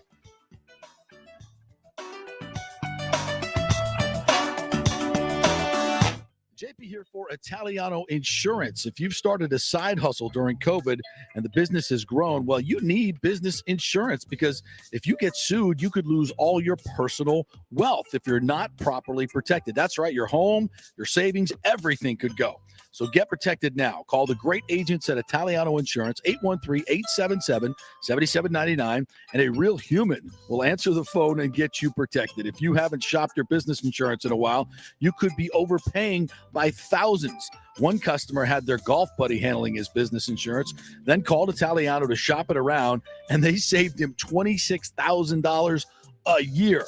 Yeah. So call 813-877-7799 or go to ItalianoInsurance.com. Italiano Insurance, protecting all the pieces of your life for over 60 years. The boys are back. The PGA Tour's Valspar Championship returns March 16th to the 19th with 4 days of incredible golf plus a host of activities that make it Tampa Bay's hottest spring sports ticket. There is more to the Valspar than just great golf. It's the Hooters Owl's Nest, the Snake Pit Club, accessible by premium tickets, and other great venues throughout the course for those with ground tickets. And new in 2023 is the Rooftop, a new prestigious venue at the 18th green with music, food, and fun. Plus, you never know who you're going to see at the Rooftop. Tickets are on sale now at ValsparChampionship.com for all tournament days, both grounds tickets and premium ticket options. You don't want to miss the 2023 Valspar Championship. Attention, if you are home shopping or looking for a refinance, and even if you already have the approval letter, you must call my man Scott Fitzgerald at American Mortgage Services. Scott has a brand new program available in the greater Tampa Bay area called the Community Advantage Loan Program. Get this, no money down, no mortgage insurance, no points, no origination fee, purchase or refinance, and loan amounts up to $647,000. Now, there are some application requirements. It must be a single-family home, 1 unit, primary residence, and have a minimum 640 credit score. The program only applies to certain neighborhoods, so you have to call to find out if you qualify. So call Scott Fitzgerald at 813-294-7595 or email him at scott@amstampa.com. Now, even if you don't qualify for that program, Scott will shop your loan around, get you the best rates, and won't charge you the huge upfront fees. And if you've had issues with your bank calling you back, Scott will return calls immediately or at least the same day. 813-294-7595 or email him, scott@amstampa.com. Scott Fitzgerald, MLS 386722, American Mortgage Services, 1000 North Ashley Drive, Suite 1020, Tampa, Florida. Hey, folks, it's still engagement season, and we're better to get that special ring than the Gold and Diamond Source. The Gold and Diamond Source has the largest selection of engagement rings in the country, a literal jewelry supercenter with 30 times the inventory of any normal jeweler. You don't have to wait to spend any extra time waiting for them to bring something in. They have everything right there in-house, so why go anywhere else? And you can get up to 15% off this January if you buy something with the birthstone, which is garnet. Garnet and gold, Florida State, get something for your favorite Seminole. And let's not forget the Emily collection from Emily Johnson Weintraub. Very affordable, real gold and diamond jewelry, always stylish and unique. Emily has created this fashion-forward gold, diamond, and gemstone jewelry line ideal for everyday wear. Each piece is designed to enhance your look by featuring eye-catching modern geometrical shapes. Really unique stuff. Got to check it out. And of course, Julie and Steve Weintraub, great benefactors here in the local community. So let's keep it local. And you can get 0% financing for up to 5 years. Get a big ring for a little price. It's the Golden Diamond Source, 3800 Olmerton Road, always online at thegoldendiamondsource.com. Now is the time to make sure your home insurance is in order. In the last year, many of us have made improvements to our homes. So call the folks at Italiano and discuss these upgrades to make sure you have enough coverage. According to a recent report, almost 64% of homeowners don't have enough insurance on their home, which is their most valuable asset. Also, a great time to make sure you have flood insurance. Even if your mortgage company does not require flood insurance, your home could still be at flood risk. Another big item as we enter hurricane season is making sure your pool enclosure is added to your policy and there will be no issue at claim time. That happens a lot. So call your friendly agent at Italiano Insurance to review your policies today. 813-877-7799 or italianoinsurance.com. Well, it's that time of year to renew or shop your health insurance provider, and you can get great health insurance for $20, $30, $50 a month. Just call 888-325-0605 to help navigate the health insurance marketplace. 1 out of 3 people in Florida are uncovered because they think they can't afford it. Not true. I made the call a couple of years ago, and they helped me get Blue Cross Blue Shield coverage, Florida Blue, for just $20 a month. Last year, it went up to $49. Oh, well. It all depends on your income and your family situation. It's a free call, 888-325-0605. They will ask for some income information. So if you have your tax returns available, that will be great, but you don't need it. They'll just answer some simple questions, and the highly trained reps will do the work for you to find out what your subsidy will be. 888-325-0605. And if you have a plan through your employer, you may be able to get it cheaper. It's a free call, so find out, folks. This has been a lifesaver for me and saved me thousands of dollars over the last few years, and you can choose your plan. It's a no-brainer. Find out. Make the free call. 888-325-0605. Get covered like me and thousands of others. 888-325-0605. Hey guys, it's a new year, so are you looking for a new you to lose weight, lean up? There are many diets and chiropractors and weight loss clinics out there, but you know where to start? Bay Area Modern Medical Center. Chris Lugo, PA, and his professional staff will devise a personal plan for you that gets results and help you keep the weight off. Everybody metabolizes food and supplements differently, and many of these other approaches are designed for the masses, the quick weight loss, but it doesn't stay off, right? Chris will spend one-on-one time with you to find out what works best for you, so the weight comes off safely without use of drugs that only work temporarily. So call 844-977-3477 or go to BAMMC.com. And Chris will join us each Monday at 11:45 to talk about your wellness and the significant injuries to athletes in the sports world. That's 844-977-3477 or BAMMC.com. Pure sports. JP is back on. Welcome back. FanStream Sports. All right, welcome back to the JP Peterson Show, brought to you by the Jeeves Law Group, Bay Area Modern Medical Center, Italiano Insurance, the Golden Diamond Source, American Mortgage Services, and the Valspar Championship, which is coming up March 16th through the 19th. We're going to start to get some more announcements as we get closer to that. As far as players in the field, always a great field. Jordan Spieth is in here. More than that, though, it's going to be a fun event. So get your premium seating right now. They have a new rooftop ticket for you. It's going to be on 18, the roof of all the luxury suites. Going to be able to peer down on the 18th green, and there's going to be all kinds of bars and restaurants up there, or food offerings, I should say. And they're going to try to get a lot of folks up there, celebrities up there that you can hang out with and talk with. So that'll be the place to be seen, the rooftop. Got the Snake Pit passes as well, which is multiple hospitality places where you can get food and drink included there. And the Owl's Nest is always a fun one as well. So whatever it is, and don't forget Saturday night, Darius Rucker is going to be out there at Valspar. So can't wait for that. Did you run into Darius, by the way, at Charleston? Did not run into him in Charleston, but we did pass his home. Yeah. Which he has a home there, kind of like on the water. If you know that bridge there that runs into Mount Pleasant. Yeah. It's on that side there. And they did stop the boat a little bit and show you his home. Very nice little pad, little 3-2, 1,400 square foot bungalow, maybe. A little bit bigger than a bungalow. Just a little bit bigger than a bungalow. Yeah, actually, there a friend of mine owns a breakfast spot that he frequents, and he's like, "Yeah, if you come in a certain time, you'll see Darren. He's always in there." So I'm like, "Oh, cool, that's good."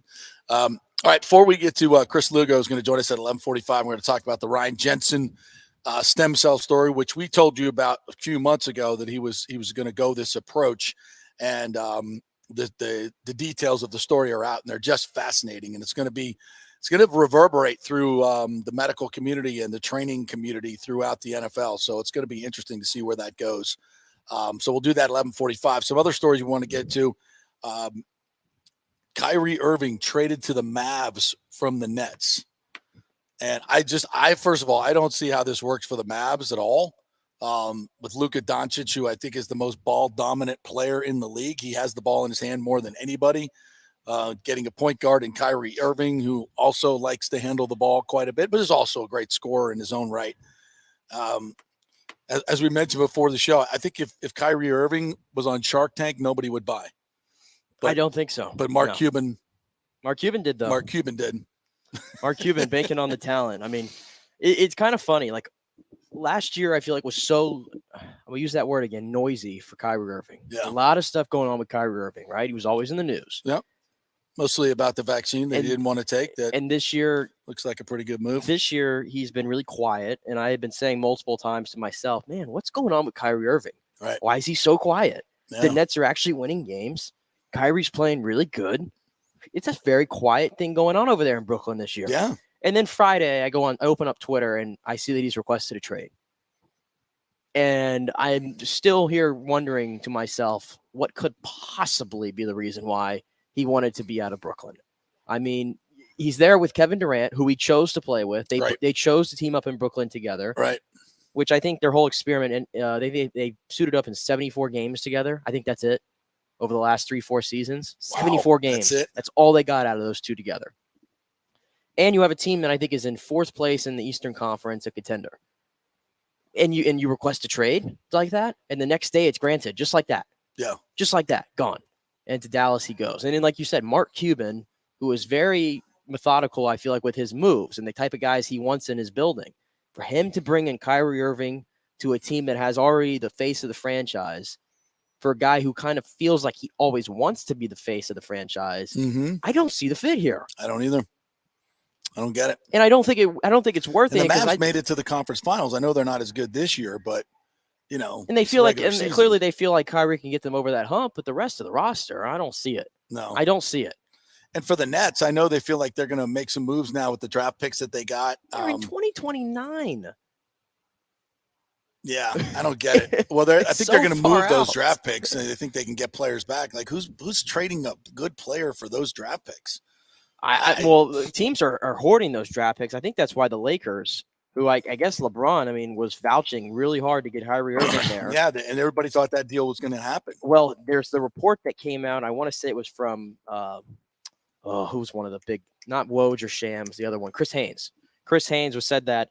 I guess this is a big reason why that Kyrie's not a Brooklyn Net is Joseph Tsai, the owner, and I think Sean Marks, the GM. They don't like Kyrie Irving because the report was that they wanted to send him anywhere else but Los Angeles because that was his preferred destination.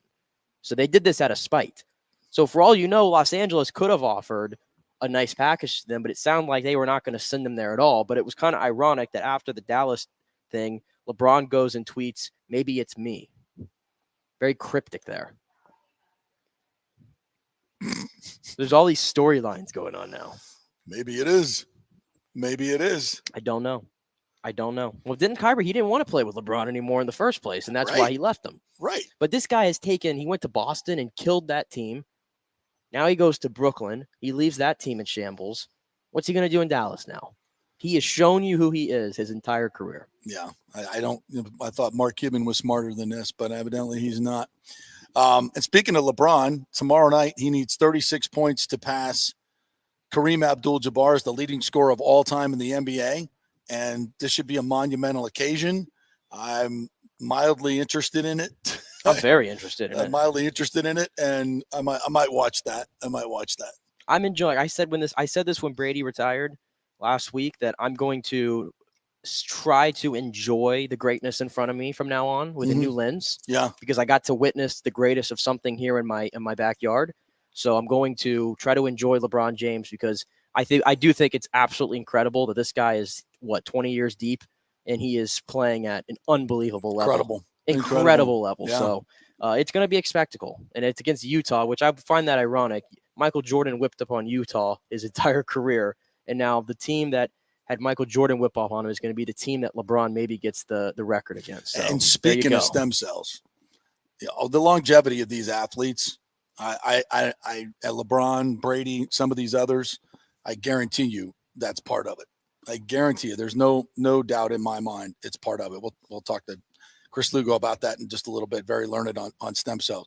All right, so Alex Golesh, the new USF head football coach, finished up his recruiting this past weekend with the February final signing. Now there will be a kind of a spring transfer portal window where they can add some more players, and boy, they better add some defensive players.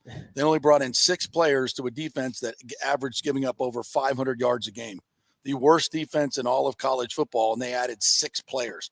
That's it. I'm going to be honest with you. I've not met Alex personally.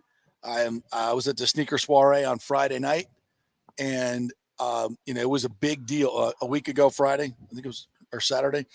It was a big deal. I mean, there was obviously it's the who's who of all local sports is there. They brought in Glasnow and Godwin, and Stamkos were up there doing a round table.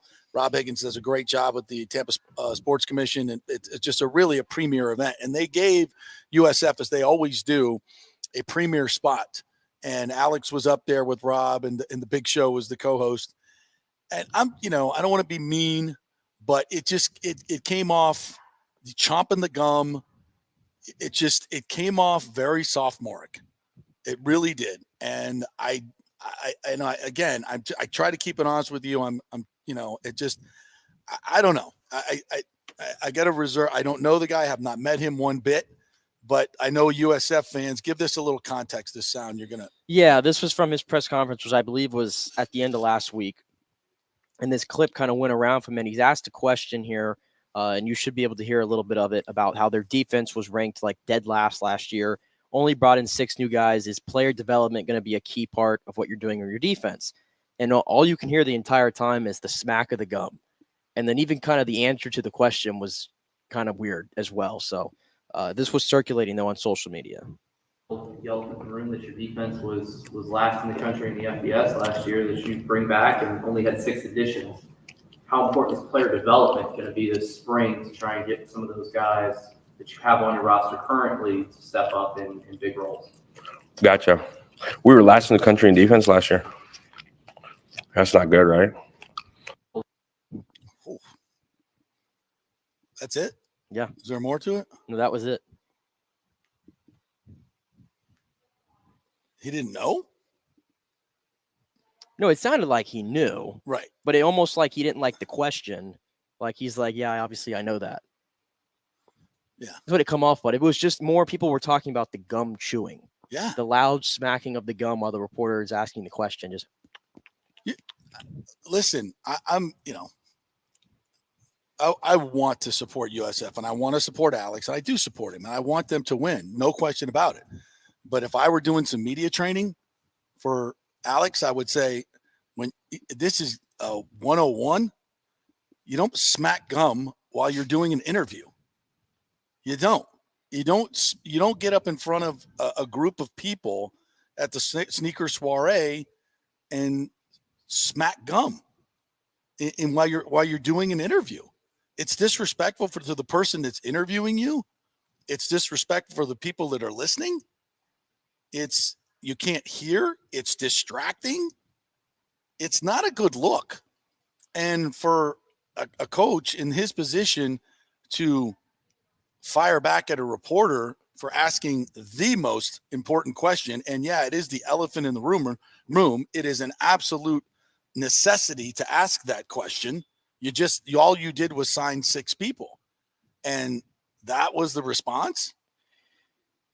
And on social media, if they're getting if he's getting crap for it, he should.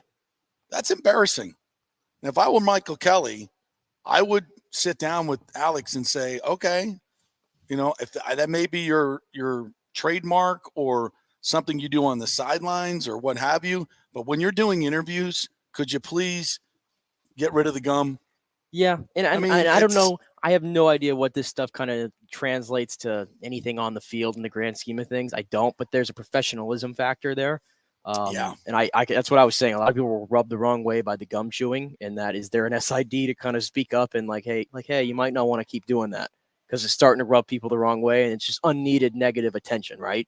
It's kind of the way I look at it. Well, I'll be honest with you. After what I saw at the sneaker soiree, I thought someone would have mentioned it to him because a lot of people talked about it afterwards. I've seen it in every video. I guess I don't know. I always knew that he was like that because he was kind of the same at UCF, but in the moment, I don't know. I just wasn't picking up on those things. But I guess one person said it, and then it's now you're kind of looking for it. And it bothers you even more that you're looking for it. But in response to the question itself, I don't know. I mean, I'm looking at it the last 3 years. Look at the first year at UCF and the last 2 years at Tennessee. His offenses have ranked, and this is nationally, 2nd, 9th, and 1st. Pretty damn good. And every year there in those 3 years, defenses optional at all three of those years. So I'm just saying, is it surprising that there hasn't been much advancement of the defense in regards to players brought in? Not really, because this is an offensive guy, right? And yeah. he's got a very experienced defensive coordinator in Todd Orlando, who's been at some big time programs like USC and Texas, right? Who's a veteran, and I'm sure he's going to leave all that to Todd Orlando. And he's going to focus on offense. And I know the offense was not really the problem last year. I think they were top 40. Right. But in his mind, maybe he thinks he can get this thing inside the top 20. Right. And if you do that, you're probably going to win more than not. You're going to win football games. So I think that might be where his focus is. Normally that would be right. But when you're giving up 512 yards a game and 40 points a game, it's a problem. I don't care how good your offense is. You're not going to win a lot of games. You're just not. Well, in this conference, though, with the teams that they're going to be playing, you can make an argument that USF might end up having the best offense of a lot of the teams they're playing. They'll need to. But I think even right now they do. The other point is, as the face of the program, your charisma and the way you're presented to the public matters in a big, big way because you're always, every time you step in front of a camera, you're recruiting. Yeah. You're setting the tone for your university, and people are watching. Dads are watching, moms are watching, kids are watching, and you need to present yourself in the best light, and you need to be charismatic, and nothing about that says charismatic to me. And I will say that the recruiting class, there looks to be some good transfers, and they brought in some people, and that's good. But I would, if I were Michael Kelly or Brian Seagrass, their SID, I would probably address that. I was going to mention, when you talked about recruiting and everything, I will say, I think he's done an outstanding job so far with what he had to work with, how late he came in. Yeah, tough. They got tough. this. I mean, I got it right here from On3, his sixth ranked recruiting class in the American, and that's with only 17 guys in, which is a smaller class compared to most in this conference. That's pretty damn good. It's pretty damn good.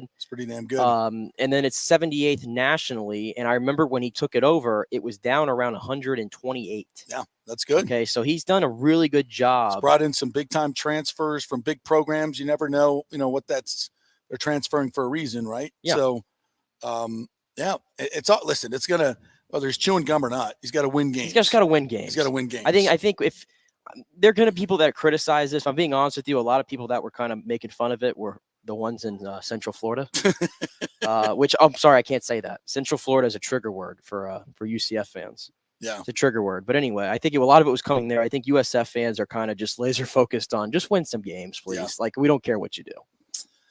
All right, we'll take a quick break. When we come back, Chris Lugo is going to join us from Bay Area Modern Medical Center. We told you about Ryan Jensen stem cells a few months ago. That was his preferred method of recovery. It is groundbreaking. The story in The Athletic is fascinating. Chris Lugo told us about this the last couple of weeks, and we'll dive into it a little bit more. I believe he's digested that as well, so we'll chat with him, and also about Pat Mahomes' ankle. How's that going to hold up in the Super Bowl? And we'll do some wellness tips for you as well. Quick break. Back with Chris Lugo, Bay Area Modern Medical Center in a moment. Stay with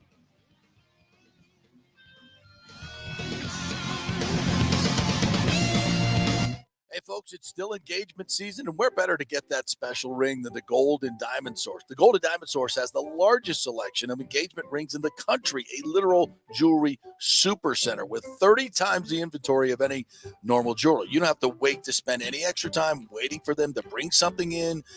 They have everything right there in-house, so why go anywhere else? So you can get up to 15% off this January if you buy something with the birthstone, which is garnet. Garnet and Gold, Florida State, get something for your favorite Seminole.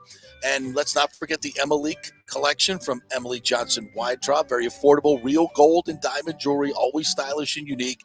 Emily has created this fashion-forward gold, diamond, and gemstone jewelry line ideal for everyday wear. Each piece is designed to enhance your look by featuring eye-catching, modern geometrical shapes. Really unique stuff. Got to check it out. And, of course, Julie and Steve Weintraub, great benefactors here in the local community. So let's keep it local. And you can get 0% financing for up to 5 years. Get a big ring for a little price. It's the Golden Diamond Source, 3800 Omerton Road, always online at thegoldendiamondsource.com. Are you concerned your spouse might be cheating or want to locate a long-lost relative or love? Or a missing person and the police are not helping? An insurance adjuster who needs proof of injury. Hi, I'm Rachel D'Antonio from Tampa Bay's premier private investigation agency, Emerging Investigation. We have a proven track record of results. Local attorneys and insurance companies hire us to discover insurance fraud and crucial information in criminal cases. We can help in custody matters, and we devote a tremendous state-of-the-art technology and cutting-edge industry surveillance techniques to get you trusted results. Larger corporate agencies can be more expensive and do not offer the personal level of customer service and interaction that we pride ourselves on. We are a family-owned business. Our professional experience team includes my son, lead investigator Zach D'Antonio, a former collegiate athlete, and my daughter Emily, who leads our in-house investigations team. Don't take matters into your own hands by trying to install snooping programs on phones or GPS trackers. That can cause unneeded stress and give you inaccurate results. Go with the professionals at Emerging Investigations. We have proven results and tremendous testimonials from our satisfied customers. Call for a free consultation and we can discuss how we can help. Peace of mind is as valuable as bad news. Just go to our website, emerginginv.com, or call 813-291-FACT. That's emerginginv.com. We're Emerging Investigations. We get results in life's biggest matters. Pure sports. JP is back on. Welcome back. Fanstream Sports. Welcome back to the JP Peterson Show, brought to you by the Jeeves Law Group and Bay Area Modern Medical Center. And the man at BAMMC.com, Chris Lugo, joining us now. And good morning to you, Chris. And how about that? We were kind of all over this stem cells with Ryan Jensen. I'd got some intel a few months ago that this was his approach. And what you've added to the conversation, I think, has been absolutely fascinating with your knowledge of it. And you were saying, yeah, he's probably going down to Costa Rica or Antigua or something. And that's exactly where he went to get the stem cells. Have you had a chance to digest the story I sent you? Have you?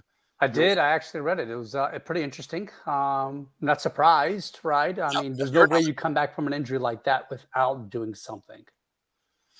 So take us through this. You read the article. What did they do? How is this unprecedented? I mean, when I heard Ryan, I was in the locker room. I did the interview with him, and we were talking to him after the game. And he goes, yeah, I tore my MCL, my PCL, partially torn ACL. And he mentioned 3 other things that I didn't even know. And then to with 5 doctors saying surgery and 1 doctor saying, we might be able to do this in a better way. It's unprecedented. Explain. You're dealing with a whole bunch of orthopedic surgeons. Their mentality is you break bone, me fix. That's what they're trying to do. That's what they do. That is Western medicine at its best. Then you have guys who think outside the box. You have surgeons who think outside the box. So one thing I learned in flight surgeon school was when everybody's looking up, look down, because that's when bad things will happen. So when everyone's saying, hey, surgery, and hey, if you don't want surgery, there's always an alternative. It depends on how long you want to go in depth with the rehab that's going to go with that. So he got 150 million embryonic stem cells, and which is standard dose. 150 to 250 standard dose is about 150. He probably got them injected straight into the knee, okay, into the capsule.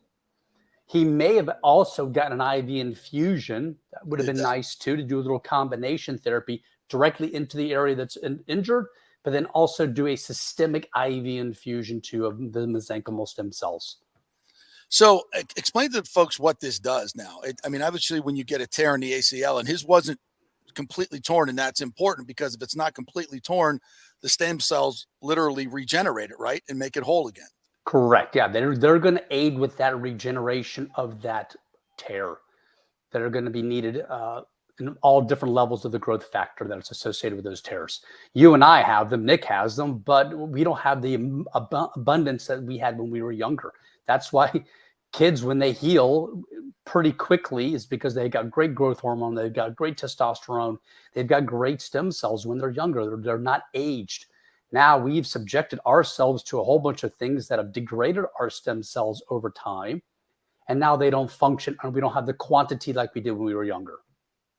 And I think another thing I read in the article, it said that there was so many issues with the knee, with the PCL, MCL, ACL, that traditional surgery, we've seen it's not a good outcome because you get a lot of scar tissue in there, all these other different things. So this was almost, I mean, it was groundbreaking. There's no question about it, but kind of explain why there was an opening here to do something better.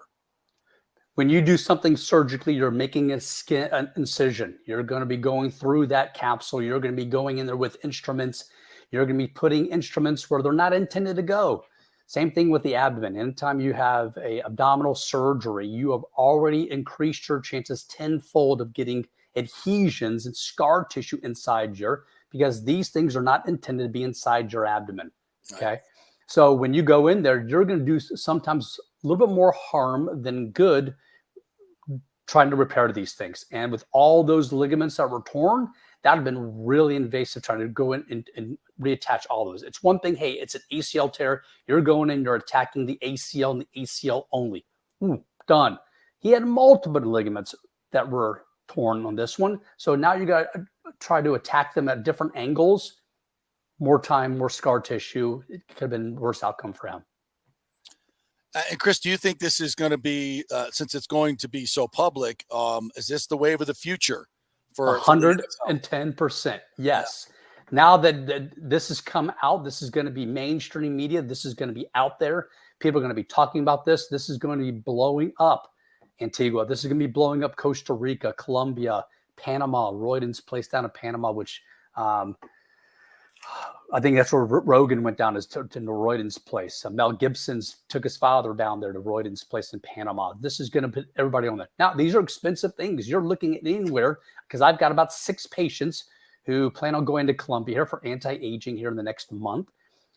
You're looking at anywhere from 15 grand to 25 grand, depending on the issue. Okay.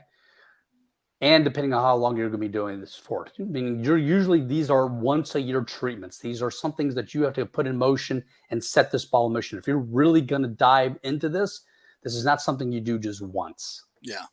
So are we not doing this in the United States anymore? We are. We're using stem cells, but we're not using the mesenchymal stem cells. We chatted about that before. These are the golden children. These are the ones who have the best ability to repair things and to proliferate. These are the embryonic ones, because when I did it, they took the fat cells out of my back and spun them or do whatever, they did something in the back. Dr. Locks did this. I used to do endorse him, and he put them in directly into my knees.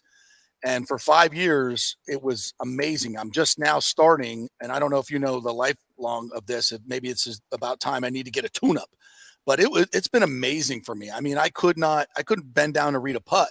And then suddenly, a month and a half afterwards, it was fine. But you hit the nail on the head. Those were JP Peterson stem cells. Yes. So what they're doing differently is they would be taking JP Peterson stem cells. They would find the mesenchymal stem cells inside there. They would take that one out. They put it in a petri dish and then proliferate them, grow them out to 100, 200 million. Then instill those back. That's what we cannot do here in the United States due to FDA regulations. Why not? Because they believe that's causing more harm than good. Well, we'll see what happens with Roe versus Wade. Roe versus Wade, this will make a big difference with that. Maybe they'll reverse that now that this has been taken down by the Supreme Court. Interesting. So you were advising people to go down to these other places, and sure. What type of results are they getting? What are you hearing? Oh, they haven't gone yet. My group's intended to go in March. Okay. These guys are pretty busy and they got deals going on, so they got to wait till March. All right. Well, very interesting. We will continue to watch that. And if you need some information on this, obviously, BAMMC.com.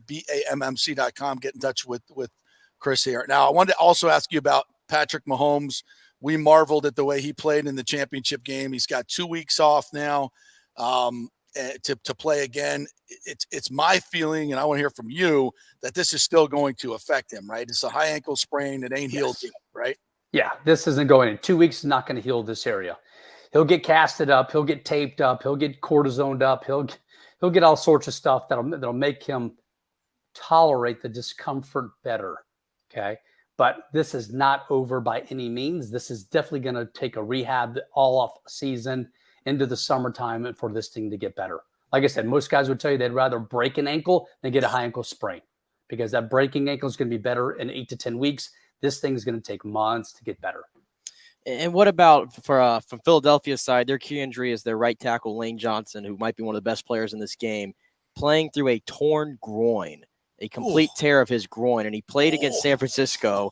And obviously now he's going to have the week off. What are the effects there, you think? Oh, he's not going to be mobile at all. I mean, that side-to-side motion, that abduction of that legs, when you open up and you close your legs as a right guard, those guys always do that shuffling movements back and forth. He's not going to be 100%. I don't see him playing out the whole entire game. I'll be honest with you. If he does, they're going to be utilizing that right side all day long and just annihilating him. All right, I have a question for Nick. He's probably embarrassed to ask you. Let's hear it, Nick. He just went on his bachelor party. If you can, I don't know if you can see, but he's a little bloated. Don't do it, Nick. Don't do it. What are you thinking, Nick?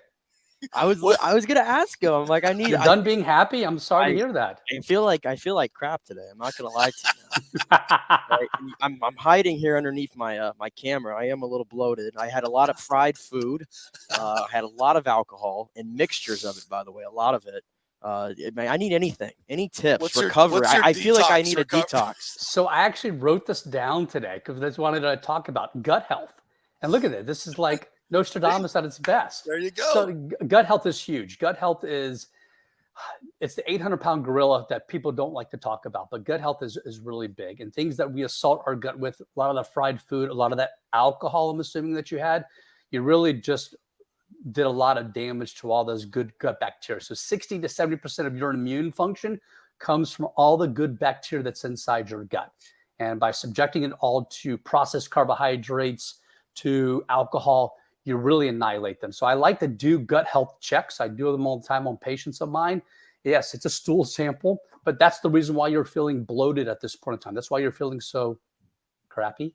Sorry, it was there. It was there for the taking. Nice. But yeah, so the best thing you can be doing right now is hydrate with water, getting some probiotics, prebiotics, getting some psyllium husks in there, fermented foods, kefir, sauerkraut, pickles, anything, kombucha, whatever tickles your fancy that you could utilize. But those things are definitely going to help with that bloat and that feeling in your gut. So what you're saying is I need to throw this away. You need to get rid of the Dunkin' Donuts because how much sugar's in there right now? This is a large hot coffee, no cream, 4 sugar. Okay. It's black with sugar. But the sugar's not helping that situation right there. No, it's not. Yeah, and I'm not saying that you cannot enjoy sugar. Like, look, my office is right next to Wright's Gourmet. Come on, they make the best cakes around. But it's not something I'm eating day in and day out. Okay, so you got to limit them as much as possible. I call it the big 7: rice, pasta, breads, cereals, potatoes, sugary drinks, alcohol, chips of any sort. You got to limit them. Not saying you can't enjoy them. You just got to limit them as much as possible, though. All right, there's your hangover recipe. Well needed. Yeah. Needed. And time. Got to take care of the time. Exactly.